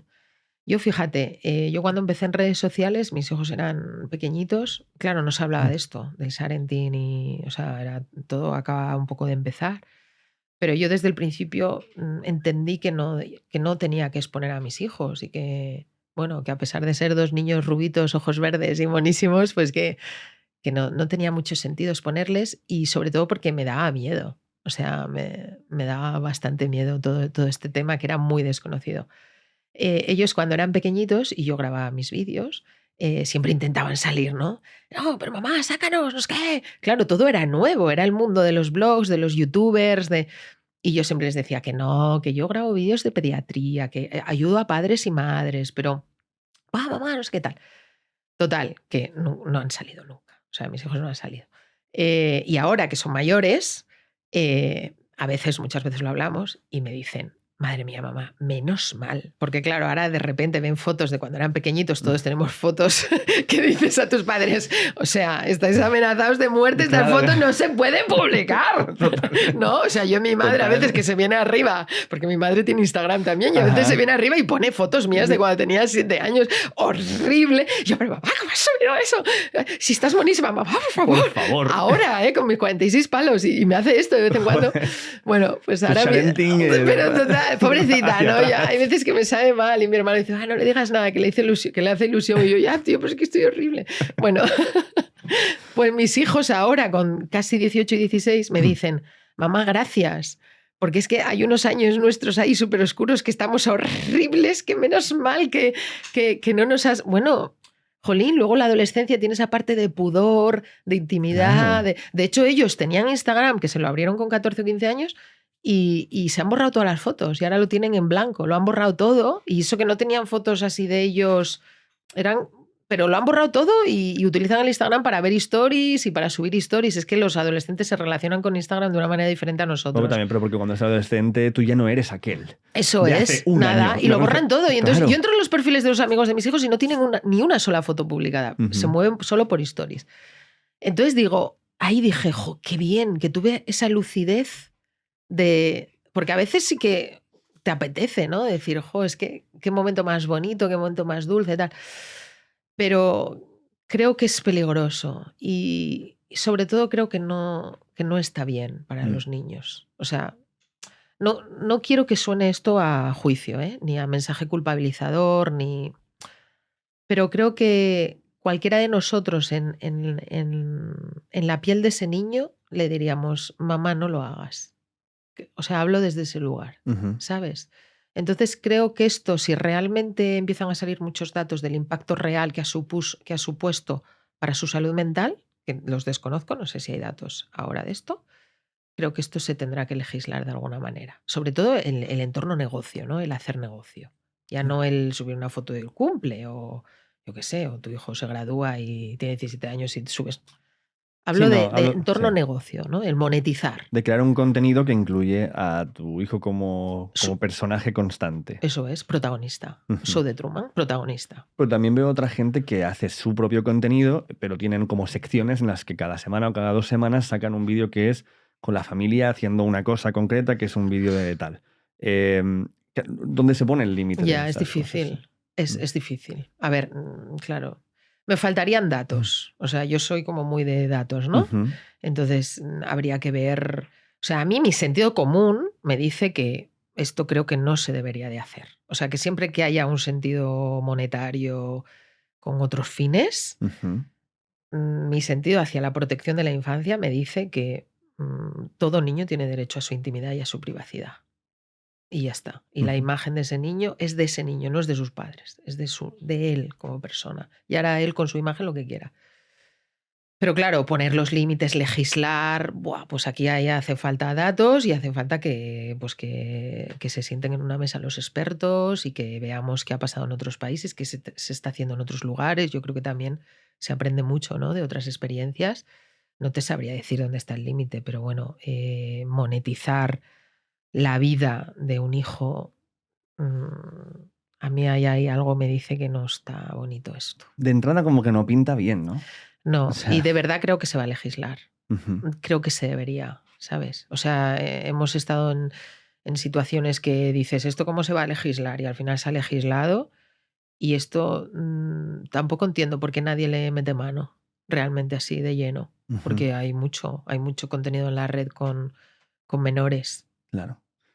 Mira, hablando justo de legislar, me genera mucha curiosidad saber si has tenido padres con niños trans, cómo se aborda esto, porque la legislación en España llega hasta que con el consentimiento de los padres se puede a partir de los 12 años bloquear la pubertad, cosas así. Y me imagino también, claro, que siendo un padre con toda esta información, todo lo que escuchas y tal, no sabes muy bien para dónde tirar, cuándo saber si esto es que tu hijo está experimentando algo, si es que se siente esto y hay que intervenir. O sea, ¿cómo funciona toda esta parte de la infancia trans?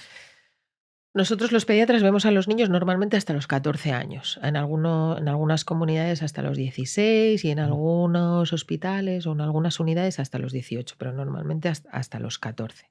Entonces, todo lo que vemos pasa por los padres, ¿vale? O sea, esto de las nuevas leyes que ha habido ahora, que si los 16 años, que si tal, Ujú. normalmente a nosotros los pediatras ya no nos pilla porque no estamos ahí. Pero normalmente el niño o la niña trans ya da muchas señales antes, desde que Ujú. son muy pequeñitos. Mi experiencia, que es una experiencia limitada, porque no hay casos todos los días, pero bueno, en 20 años de profesión sí que he tenido varios casos. Mi experiencia, sin ser experta en la materia, es que el niño o la niña ya da señales desde que son muy pequeñitos y normalmente los padres son ellos, son los propios padres que te dicen, mira, tenemos esto encima de la mesa. El último caso hoy mío fue de un niño que en la revisión de los 5 años se llama David y entonces le llamé, bueno, David tal, y me dijo, Davinia. Y al principio no me... Y volví a decirle, bueno, David, Davinia. Y entonces ya le dije, ¿cómo Davinia? Y entonces ya la madre, o sea, eso fue suficiente como para que la madre ahí en ese momento se desmoronó. Dijo, Lucía, es que estamos en un punto que no sabemos qué hacer. Es que ahora de repente quiere que le llamen, bueno, de repente no, siempre hemos visto señales, ¿no? Y ahora quiere que le llamemos Davinia, quiere dejarse el pelo largo, todo el rato se coge mi ropa, mis zapatos, mis vestidos, mis tal.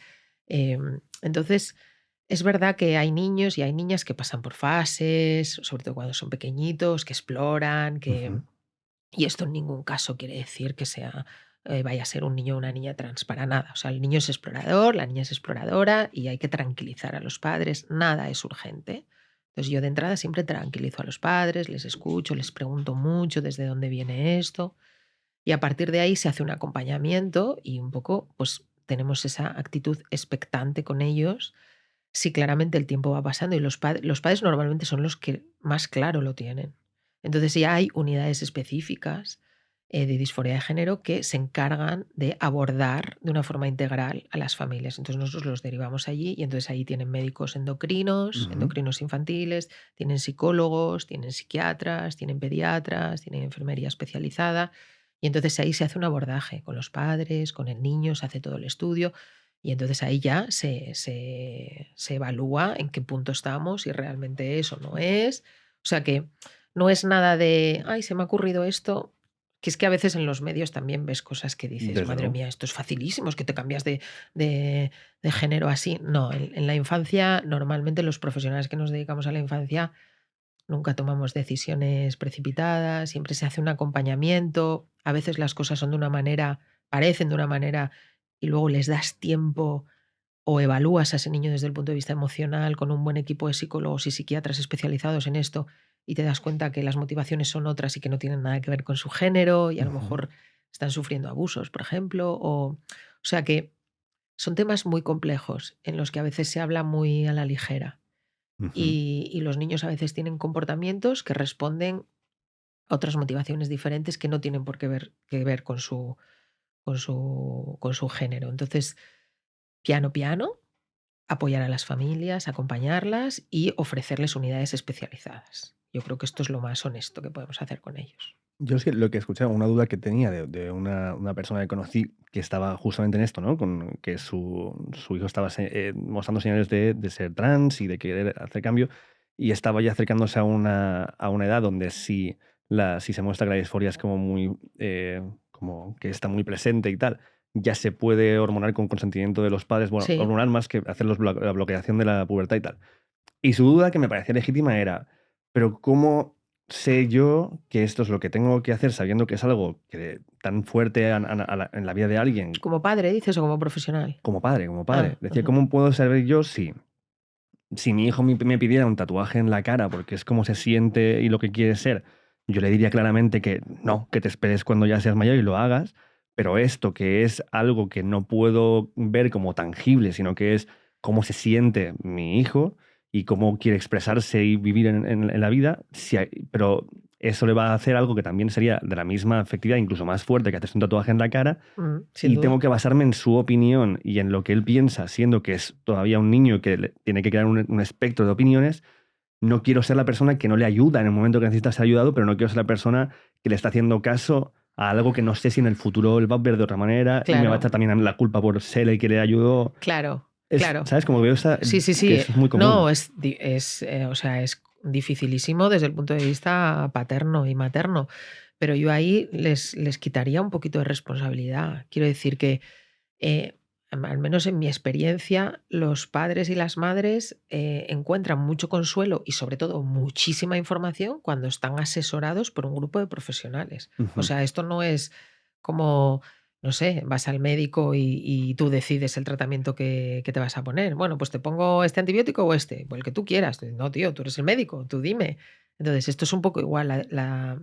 Aunque la decisión última sea de los padres, obviamente, porque son menores, ellos no están solos en este proceso, o no deberían estar solos. Siempre deberían de estar acompañados por el equipo de psicólogos, de psiquiatras, de pediatras y de endocrinos. O Ujú. sea que en la infancia es una decisión y es un camino largo, no es un mes. Es un camino largo en el que los padres tienen sesiones con psicología, con psiquiatría, con endocrino y se llega a una decisión o a un consenso en base a todo a todo ese camino, ¿no? Ujú. Entonces, entiendo que la decisión última como padre debe de ser, vamos, debe ser complicada porque al final eres tú el que firmas, ¿no? Ujú. Pero cuando estás acompañado por profesionales que han visto el caso de tu hijo y 200 más o 100 más, pues entiendo que eso es más liviano, ¿no? Ujú. Sin quitarle peso a eso que es, o sea, en muchos casos, o sea, este es el mundo ideal, lo que te he contado. Luego, la realidad, cuando salga el podcast, saldrán muchos, pues lo nuestro fue una travesía por el desierto, nadie nos escuchaba, nos sentimos súper solos. Es verdad, porque estas unidades hay pocas y al final niños y niñas trans, pues hay en todos los entornos, en la gran ciudad y en el pueblo más remoto y desgraciadamente no todos tienen los mismos recursos y accesos y a veces las familias que ya lo han transitado te dicen, es que fue horrible, es que estuvimos solísimos. Entonces, bueno, este es otro campo más para mejorar la atención de nuestros niños porque al final son menores, ¿sabes? Es que mi sensación siempre es que parece que cuando se institucionaliza algo, se ponen recursos o se monta algo, parece que los niños son un poco como el final, como los últimos, Ujú. como, ¿sabes? Es como, y deberían de ser los primeros en todo. Ya. Entonces, cuando hablamos de salud mental, pues el boom de la salud mental después del COVID, todo el mundo habla de salud mental, pero hablan de salud mental en adultos. Y tenía hasta un puntito guay el decir, pues yo voy a terapia, pues yo mi terapeuta me dice que no sé qué, tenía hasta un Ujú. puntito ahí como de, ¿no? De, mira qué bien, ya se ha normalizado ir a terapia. No tanto ir al psiquiatra, pero parecía Eso, que, yo flipo con eso, ¿eh? ¿eh? Que dices en plan ¿Verdad? de voy al psicólogo. Ah, bueno, ¿qué? Ah, qué Vas al guay, sí, psiquiatra. tal, sí. Ah, ¿Por qué? Sigue habiendo pastillas. estigma, exacto, Pastillas. sigue habiendo estigma, muchísimo. Y yo trabajo con psicólogos y con psiquiatras en mi propio centro, trabajamos todos juntos Mm. y es brutal. Y ya en la infancia ni te cuento. Pero bueno, se medio normalizó que muchos adultos van a terapia y que esto les hace la vida más fácil. Maravilloso. Pero en los niños no. Sigue siendo un estigma Sí. el hablar de salud mental en la infancia. Los niños parece que tienen que ser siempre niños felices, como son niños, no tienen problemas, ¿verdad? Bueno, pues no, pues entre un 10 y un 20% tienen ansiedad, entre un 1 y un 5% pueden sufrir una depresión, los menores también se suicidan, los menores también sufren autolesiones, los menores también tienen trastorno obsesivo compulsivo, los menores también tienen todos los trastornos mentales que pueda tener un adulto, los tienen los menores y de hecho debutan en la infancia y en la adolescencia. Entonces, con estos temas, bueno, pues con todo el tema trans, pues pasa un poco igual, ¿no? Entonces Ujú. se le da mucha visibilidad, me parece estupendo porque es un porcentaje de la población que es real y que está ahí y que tiene esas necesidades, pero luego cuando nos metemos en infancia es como, ya, pero es que esta persona trans de 30 años tiene una infancia. Ujú. Escucha su travesía por el desierto cuando era niño, ¿no? Que muchos se tienen que ir de sus pueblos, de sus ciudades, o sea, es tremendo luego cuando ves las estadísticas de enfermedad mental, de suicidio, de depresión en todos estos colectivos, precisamente por una infancia o una adolescencia no acompañada. O sea que al final los adultos no hemos estado a la altura de nuestros menores una vez más, Ujú. Claro, ¿no? además, cuánto de este estigma de los niños yendo a tener terapia no es estigma de los padres. Claro, De hombre, decir, nace claro, de claro, ahí. Claro, el niño va donde tú vas. pero no, pero digo sobre todo el estigma de que si tú ves a un niño en plan de uy, como que uno piensa, claro, si sabe la gente que mi hijo va a terapia, van a Sí. pensar que es que le pego Sí, o que lo estoy haciendo mal. claro, o lo zarandeaba cuando Sí, era pequeño, o exacto. algo, claro, que claramente me señala como mal padre o mala Exacto, madre. sí. Mira, yo ahí sí que he visto una evolución. Yo hace años, cuando mandaba a mis pacientes al psicólogo, la sensación de padre o de madre era: "Joder, tan mal lo estamos haciendo que la pediatra nos ha mandado al psicólogo, es que lo estamos haciendo fatal". Cuando no, cuando yo les digo: "Cuando tu hijo lleva 5 días con fiebre, ¿te planteas seguir en casa o vienes al pediatra?". "No, voy al pediatra". Pues esto es igual. Si tu hijo se rompe la rodilla, ¿lo llevas al traumatólogo o le curas tú? No, lo llevo al traumatólogo, vale. Pues si tu pediatra considera que tu hijo se puede beneficiar de terapia por ir al psicólogo, ¿por qué piensas que la culpa está en ti? O aunque Ujú. haya cosas de vuestra dinámica familiar que se puedan mejorar, ¿por qué no lo vamos a hacer si tenemos la posibilidad? Bueno, esto ya lo hemos superado. O sea, yo ahora cuando digo, yo creo que convendría que vayáis a terapia porque creo que os puede ayudar muchísimo. Ay, pues sí, Lucía, pues muchas gracias. Bien. Pero cuando les dices, y además vais a coger cita con la psiquiatra infantil, ahí ya saltan todas las alarmas. Igual que en adultos o peor, ¿no? Tenemos que seguir luchando contra ese estigma, porque al final los psicólogos y los psiquiatras son profesionales de la salud exactamente igual de preparados y de capacitados que un traumatólogo para tratar una fractura o que un pediatra para tratar una neumonía, ¿no? Y están ahí y hacen la vida más fácil de todas estas personas. Y muchos adultos luego vemos en terapia que te dicen: "Ay, si yo hubiese empezado esto con 13 años", Ujú. ¿verdad?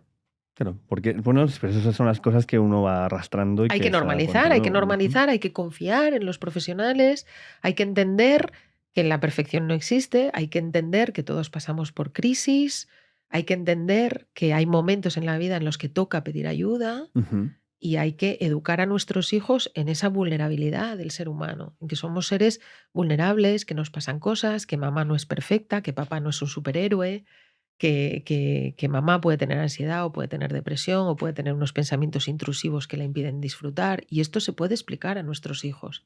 Ujú. Porque el día de mañana, si ellos pasan por ahí, no se sentirán un bicho raro. Dirán: "Joder, mi madre, con lo maravillosa que era, con la buena madre que era, y fíjate, también sufría de ansiedad y también tenía pensamientos basurilla que le impedían disfrutar". Ujú. Y eso les reconciliará con la vida real.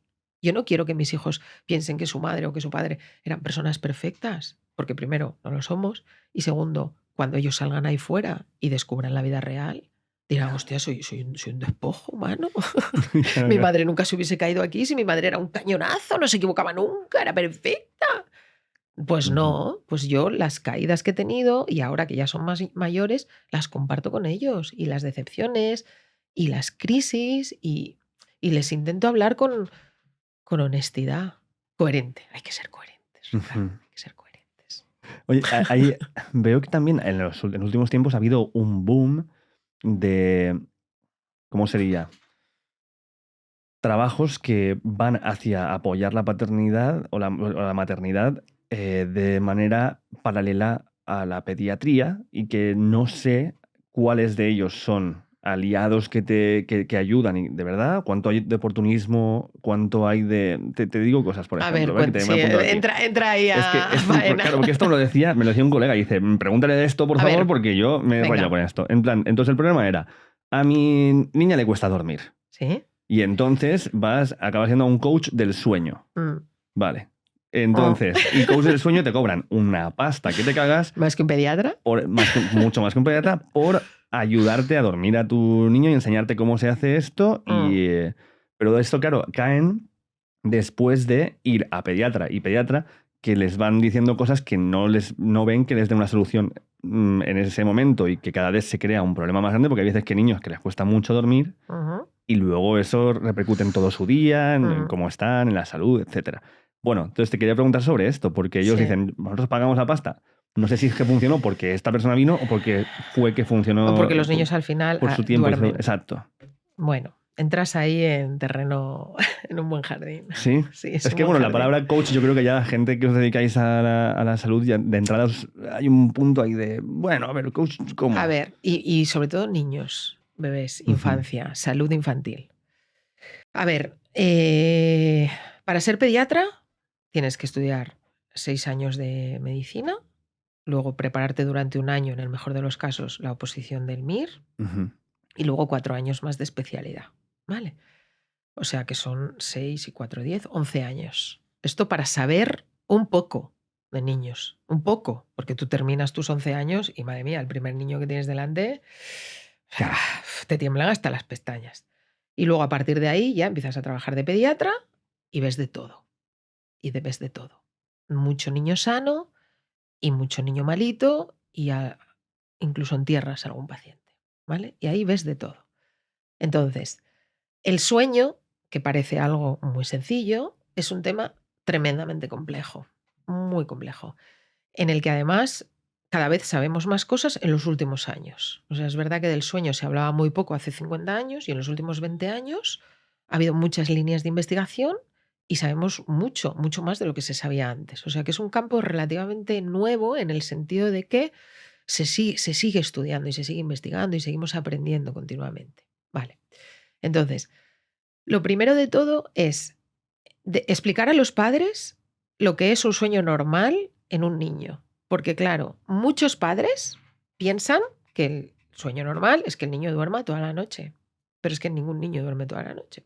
Porque esto no es el cerebro de un bebé, no es igual que el cerebro de un niño de 6 años y no es igual que el cerebro de un adulto. Entonces, por ponerte un ejemplo, de los 0 a los 3 meses, los niños no tienen un ritmo circadiano como el nuestro, que cada 24 horas se resetea, y cada 16, 17 horas nosotros tenemos necesidad de dormir y dormir unas 7, 8 horas para estar bien. Eso es un ritmo circadiano.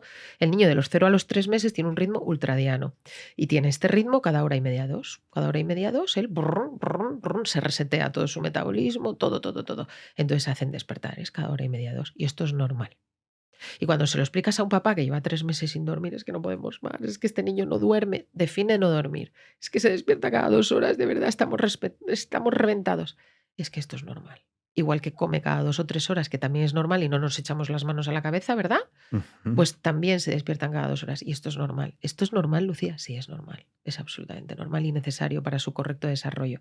A partir de ahí, pues de los 3 meses a los 9 meses, pues normalmente siguen haciendo 3 o 4 despertares, normalmente cumplen el año y se siguen despertando 2 o 3 veces, normalmente no adquieren un sueño maduro hasta los 3 años. ¿Qué me dices? Hasta los 3 años siguen teniendo despertares y es normal. Entonces, cuando les empiezas a explicar la normalidad, te dicen: "Jolín, pero esto no se puede entrenar". Digo: "Bueno, pues depende. Al igual que no podemos enseñar a caminar a un bebé de 6 meses, por mucho que tú le pongas en el suelo, Ujú. porque él va a caminar cuando esté maduro lo suficiente como para deambular sin apoyo, pues el sueño también tiene su evolución y también tiene sus características concretas en cada niño. No es lo mismo un niño que ha nacido de 33 semanas que un niño que ha nacido de 40 semanas.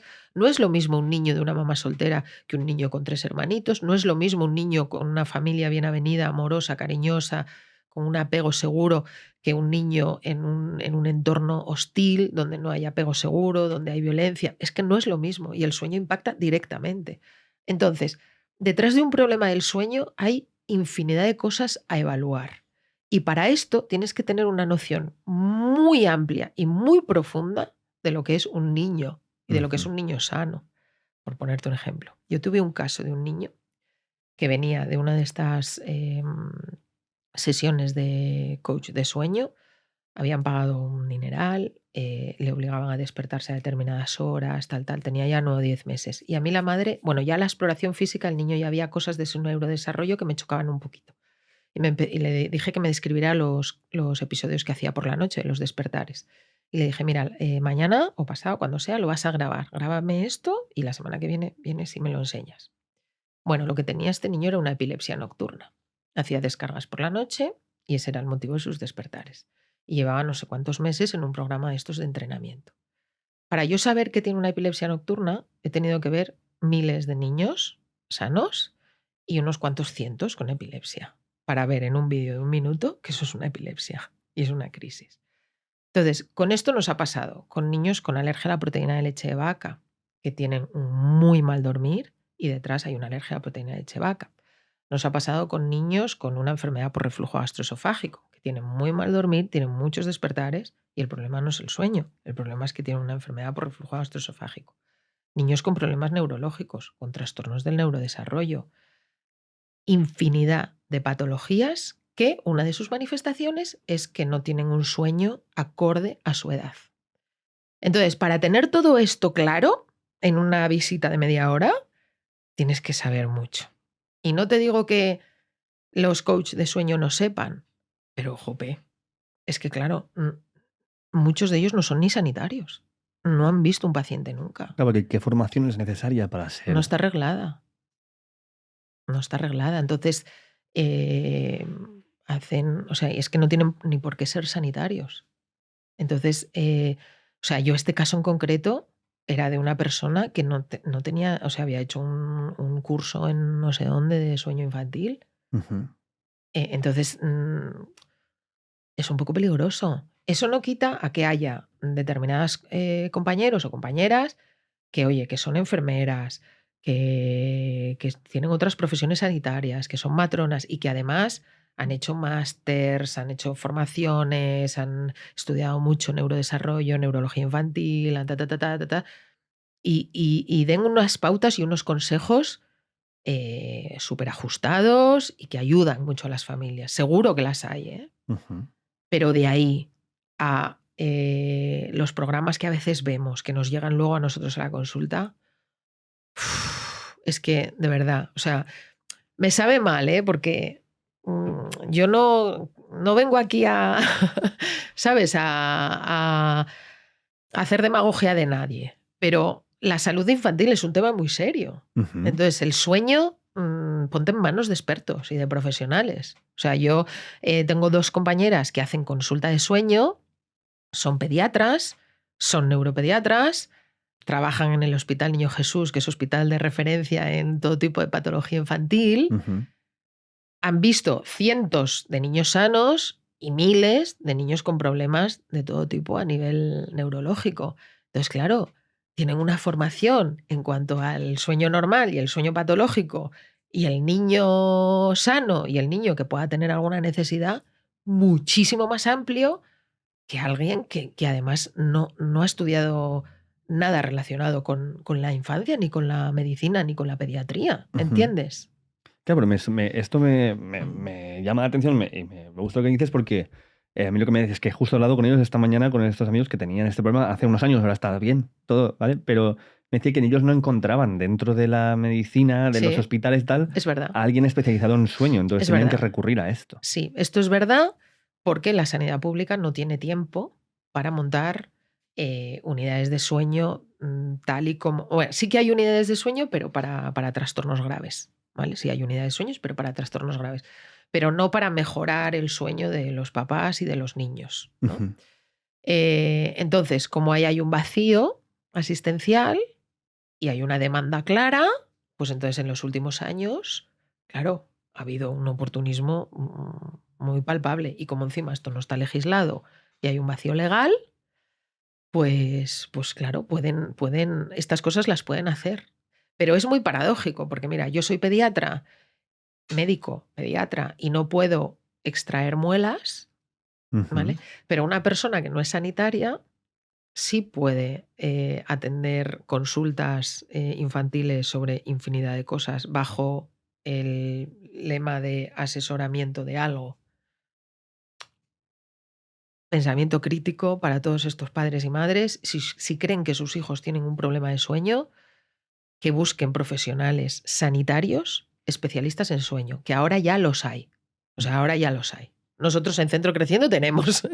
pero hay muchos compañeros que ya hacen consulta de sueño y son sanitarios. Entonces, el ser sanitario ya te da unas garantías. Ya es una persona que ha estudiado muchos años y que además ha visto muchísimos pacientes, sanos y no sanos. Es Ujú. que para saber que un niño tiene un problema, has tenido que ver mucho niño sano.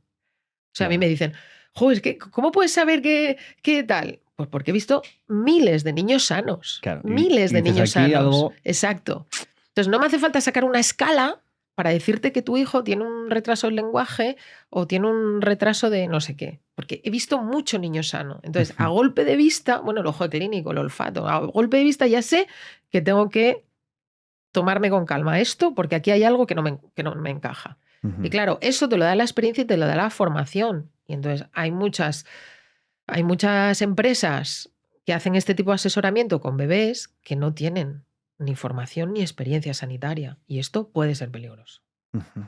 Ahora, ¿que hay gente que lo haga bien? Seguro que sí, ¿eh? Ujú. Seguro que sí, pero... Pero aquí esto me lleva a otra cosa que estaba hablando también. Claro, es que yo te digo, estas semanas ha sido como, dadme cosas. Te has documentado Además, bien. era muy gracioso porque le decía a la gente, voy a entrevistar a Lucía, mi pediatra. Dime, dice, ¿a tu pediatra? Y yo decía, Claro. no. Esto suele pasar. Luego había gente que decía, sí, porque Sí, quien sí. te conocía, pues sabía que decía y no me Y decía. quien no, pues no. ¿Tu pediatra para qué? Muy Pues gracioso. estaría guay esa entrevista. ¿Tú te acuerdas de tu pediatra? Me acuerdo, yo creo que ese señor está muerto, Ujú. porque ya era muy mayor. No, pero tú eres joven. O sea, pero te estoy Era hablando, un señor mayor. te estoy hablando cuando tenía yo 6 o 7 años. ¿Y qué tengo un recuerdo tienes tú de ¿eh? tu pediatra? ¿Era cariñoso? Anda, qué curioso. Pues sí, Muy bien. pero era cariñoso desde la serenidad. Muy ¿Entiendes? bien. Eso me parecía como, era alguien que te generaba como Calma. calma, Muy confort, todo va a estar bien, Muy bien, pero luego ¿ves? siempre una sonrisa Muy y un bien. tal, y te decía, y te daba una mandarina, te decía... ¡Oh, qué bien! decía, Encima no te daban ni caramelos ni piruletas no, piruletas. te decía, esto está dulce y está más rico. Pero un Era adelantado a su un tiempo. tío guay, sí. Pues mira, Por eso yo me acuerdo. esto me encanta porque muchas veces los pacientes cuando vienen a vernos dicen, ay, que de verdad, qué tranquilidad, qué calma. Y es que yo siempre digo, la inmensa mayoría de los sanitarios, pero sobre todo de los pediatras, que es como mi campo, somos personas cuyo objetivo es tranquilizar y calmar a las familias. Ujú. Yo cuando salen en los medios de comunicación, no, alarma, porque no sé qué, porque es una enfermedad súper grave, no sé cuándo. Los sanitarios, los que estamos del otro lado, siempre decimos, esta persona, no... ¿Por qué? Porque cuando tú escuchas a alguien que está ahí en el terreno todos los días, Ujú. sabe que uno de nuestros objetivos siempre es tranquilizar al paciente. Yo tenía una compañera de trabajo muy veterana, que ya está jubilada hace muchos años, que me decía, Lucía, la pediatría es pijada, pijada, pijada, ostión. Pijada, pijada, pijada, ostión. Y es verdad, me acuerdo de ella mogollón, porque es verdad que la mayor parte de las cosas que vemos son pijadas para mí, Claro. cosas importantes para los padres, Obviamente, y pero... yo Ujú. doy lo mejor de mí para explicarlo. Y luego de repente viene el ostión, ¿no? Viene, pues eso, la leucemia, viene la epilepsia, viene... Y está ahí, y eso está ahí y está para que no te relajes nunca. Entonces, la sensación que reciben la inmensa mayoría de los padres, a mí, los padres de mi consulta, que me conocen desde hace 1000 años, dice, buah, es que venir aquí siempre es un gusto porque estás súper tranquila y tal, pero cuando te vemos que ya te pones así, te quedas callada y te quedas ahí un rato, ya nos ponemos en alerta. Porque es verdad, yo les digo, ¿tú a mí me ves preocupada? No, pues a ver, preocúpate el día que a mí me veas preocupada. Okay, ahora, preocúpate. Eso Claro, es. eso Entonces, claro. me encanta que me digas esto de tu pediatra porque eso es maravilloso. Yo creo que eso es un legado que les dejamos a nuestros pacientes, el decir, yo iba siempre a la consulta de mi pediatra, iba súper agobiada, pero salía de ahí, que a veces no sabía ni lo que tenía, me decía, es un virus, pero yo lo veía tan tranquilo al hombre o a la mujer diciéndome tal, que yo ya, eso es todo lo que necesitaba saber. Yo me acuerdo, yo una cosa que sí que tengo, o sea, aparte del estetoscopio y el frío de cuando te lo ponían y cosas así, pero siempre que, como tengo la memoria, y nunca sabe uno cuando es memoria tan atrás cuánto has construido, ¿no? Pero es que nunca había pensado en esto hasta ahora. Que el tipo siempre decía, bueno, nada, esto, y entonces decía lo que era, pero era como, siempre era como ¿Ves? muy tranquilo, en plan, bueno, nada, esto, mira, es tal, y yo ya oía, pero el bueno, nada, bueno, Ya nada, está. Pilar, no te preocupes. Sí. Eso, siempre como era. Pero eso así, es maravilloso, ¿ves? Pues, Pues cuando veas a tu madre, sí. le preguntas, oye, mamá, ¿qué recuerdo tienes tú de mi pediatra? Cabanes. No sé ni el nombre. Cabanes. Pues, y te dirá, ay, hijo, yo la verdad que iba ahí, salía tan bien. Bueno, está muerto, pero yo lo he enterrado yo enseguida, pero yo creo que no ya, sé. o sea, pero igual también como cuando tú eres pequeño ves a la gente tan mayor, ¿verdad? yo por mi memoria tiene 60 y pico años ese señor. Ahora, pues no estará muerto, hombre. No, tenía. Qué Entonces, susto. claro, yo creo que Bueno, para igual mí tendría tiene 60 y algo, pues igual tiene ahora... 80 y pico. Hombre, no, porque Bueno, hombre. estás hablando cuando tenía 6 años o así, yo tengo 35, pues, o sea, 90 30 años. Bueno, te mando de ver esa casa. Luego Vale, llamas vale. a la mamá. Yo te digo lo que decir porque a las 12 tienes que ir, me has dicho, y me quedan 15 minutitos para poder preguntarte un par de cosas que... Venga. Porque claro, porque aquí te puedo estar interrogando Lo que 5 horas. Entonces, una es que con base en lo que hablábamos antes, me decían varios colegas que la primera vez que se han hecho un seguro privado en la vida ha sido cuando han tenido un hijo. Sí, esto es así. Y que esto es bastante común. Tú tienes experiencia tanto con la pública como con privada, entonces habrás visto esta Sí. O sea, como, no sé si es algo de los últimos tiempos o de que siempre ha sido así. Hombre, yo creo que lo que no inviertes en ti, ¿no? En tus hijos, pues sobre todo cuando cuando las necesidades de tus hijos sientes que no están cubiertas, pues tienes la necesidad de buscar una solución. Y es verdad que uno estas cosas no se las plantea porque dices, bueno, yo normalmente los adultos somos bastante pasotas a la hora de ir al médico, ¿no? Y te apañas, y aunque te den una cita más tarde, pues normalmente no suelen ser cosas urgentes y tal. Pero cuando tienes un hijo, como todo al principio parece que es urgente, no es urgente, pero tú lo vives como urgente, y la sanidad, pues tiene sus tiempos, la sanidad pública tiene sus tiempos y obviamente no pueden manejarlo todo como si fuese urgente, pues entonces hay muchos padres que necesitan de esa atención un poquito más personalizada, con más tiempo, más disponible y más ágil. Y entonces hay muchos, es cuando se hacen una compañía de seguros para tener esa premura que muchas veces necesitan. O sea, el primer año cuando viene un recién nacido a la consulta, el primer año, vamos, consumen de la compañía de seguros ahí todo porque están ahí cada 2 por 3. Claro. Pero, a ver, tienen esa ansiedad, tienen esa necesidad y ya está. Y vienen, y yo siempre lo digo, con el primero venís mucho, con el segundo venís menos y con el tercero me entero que habéis tenido un tercero porque os encuentro en el supermercado haciendo la compra. Pero esto es maravilloso porque eso quiere decir que yo he hecho bien mi trabajo en el sentido de que os he educado en la calma, en la tranquilidad, que venís cuando realmente es necesario y que no os he generado una dependencia por tu médico, que yo creo que esto es muy, muy dañino para las familias. Bueno, cualquier cosa vienes. No, Maripuri, mira, el niño tiene fiebre. Lo normal es que tenga fiebre 2, 3 días. Lo normal que esté entre estos rangos. ¿Qué cosas tienes que vigilar? Esto y esto. Si le pasa, haces esto y esto y esto. ¿Cuándo tienes que volver? Ojo, si tiene esto y esto, ¿vale?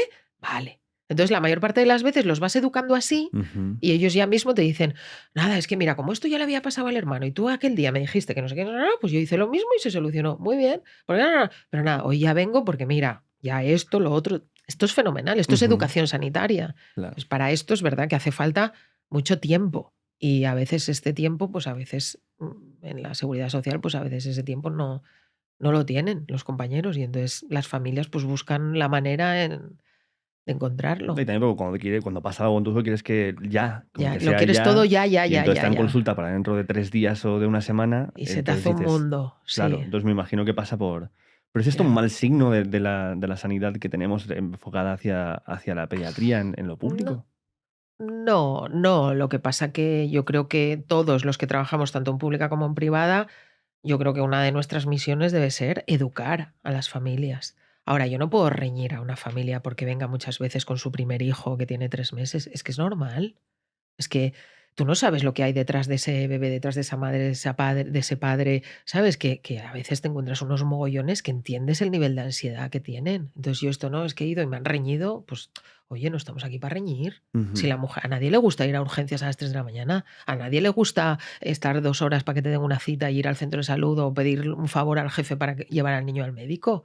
Pues yo doy por hecho que si vienen es porque de verdad lo necesitan. Pero bueno, dicho esto, también yo creo que tenemos que intentar educar a las familias para que sean lo más autónomos posibles. ¿Para qué? Para hacer un bien uso de los recursos, ya sean públicos o privados, y que vengan a las revisiones cuando correspondan, porque gracias a las revisiones del niño sano detectamos muchas cosas que tienen un mejor pronóstico si se diagnostican precozmente, y que hagan un buen uso de los recursos cuando de verdad es una cosa urgente. Y esto yo creo que es que debería ser el manual del buen hacer de todo sanitario, trabajes donde trabajes, ¿eh?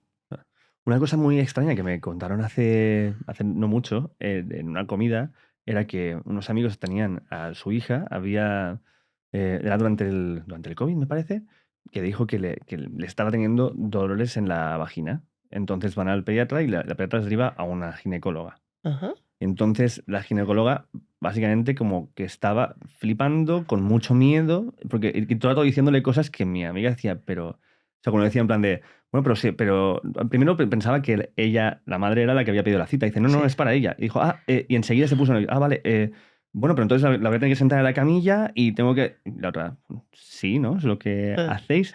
Bueno, pero no le voy a hacer daño ni nada. Bueno, espero que no, porque... porque eres una Más te vale. profesional médico. Entonces, no sé, como que, Sí, y como yo que creo- veía que había muy poca, en parte de ginecología y tal, Sí. que no sé si que no había mucha preparación y que ginecología pediátrica no encontró por ningún, No, no por ningún hay. lado. No, claro. Esto es porque las ginecólogas y los ginecólogos ven muy pocos niños, no ven niños. Ujú. O sea, casi todo lo que tiene que ver con el espectro genital lo vemos los pediatras. Entonces, claro, nosotros estamos acostumbrados a ver genitales todo el rato, Ujú. infantiles. Claro. Y los ginecólogos no. Entonces, no sé, yo he derivado a ginecólogos casos puntuales de sospecha de abuso. Ujú. Y una vez una niña que también consultaba por mucho picor, dolor, Ujú. empezaba con una secreción, yo la exploraba, la exploración normal, le recogí cultivos normales, no había una infección, no había nada que justificara. Y después de varias visitas dije, mira, te voy a mandar al ginecólogo para que te explore, sobre todo para que les explore bien. Y al final se había metido un juguetito, la niña. Ah, Se había metido vale. un juguetito de un Lego, no sé qué, y eso se había quedado ahí incrustado y entonces periódicamente decía, hay unas infecciones, tal, tal. Y entonces lo vio la ginecóloga con él explorándola. Ujú. Pero yo la mandé para hacer esa exploración en profundidad que nosotros no tenemos ese aparataje. Pero entiendo a lo mejor a la compañera ginecóloga porque es verdad que no ven niñas. O sea, ven ya a lo mejor adolescentes cuando ya tienen la regla y a lo mejor tienen desarreglos y entonces sí que las mandamos para tal. Pero niñas prepúberes, no ven apenas, solo en situaciones así muy... Entonces se sentiría como un poco desubicada, lo Ujú. entiendo. ¿Cómo fue para ti, desde ser profesional de la pediatría, convertirte en madre? Ay, pues esto, mira, es una pregunta bonita. Para mí fue un punto de inflexión en mi profesión. Sí. Yo siempre quise ser pediatra y siempre quise ser madre. Y de hecho, cuando yo terminé la carrera y ya me preparé la especialidad y cogí plaza, eh, normalmente son 4 años de especialidad y luego ya empiezas a trabajar como pediatra, ¿no? Pero los 4 años de especialidad de residencia tú ya estás trabajando en un hospital. Ujú. Bueno, pues yo ahí decidí tener mi primer hijo y todo el mundo me decía, eso es una locura, espera a que termines la residencia y luego y yo no, que yo quiero ser una mamá joven y quiero ser una mamá joven y tal. Y aun siendo una mamá joven, que ya era pediatra, sí que noté un cambio muy importante cuando fui. ¿Por qué? Pues porque cuando no tenía hijos, una va como de sobrada por la vida. Ujú. Va como, ay, estas madres.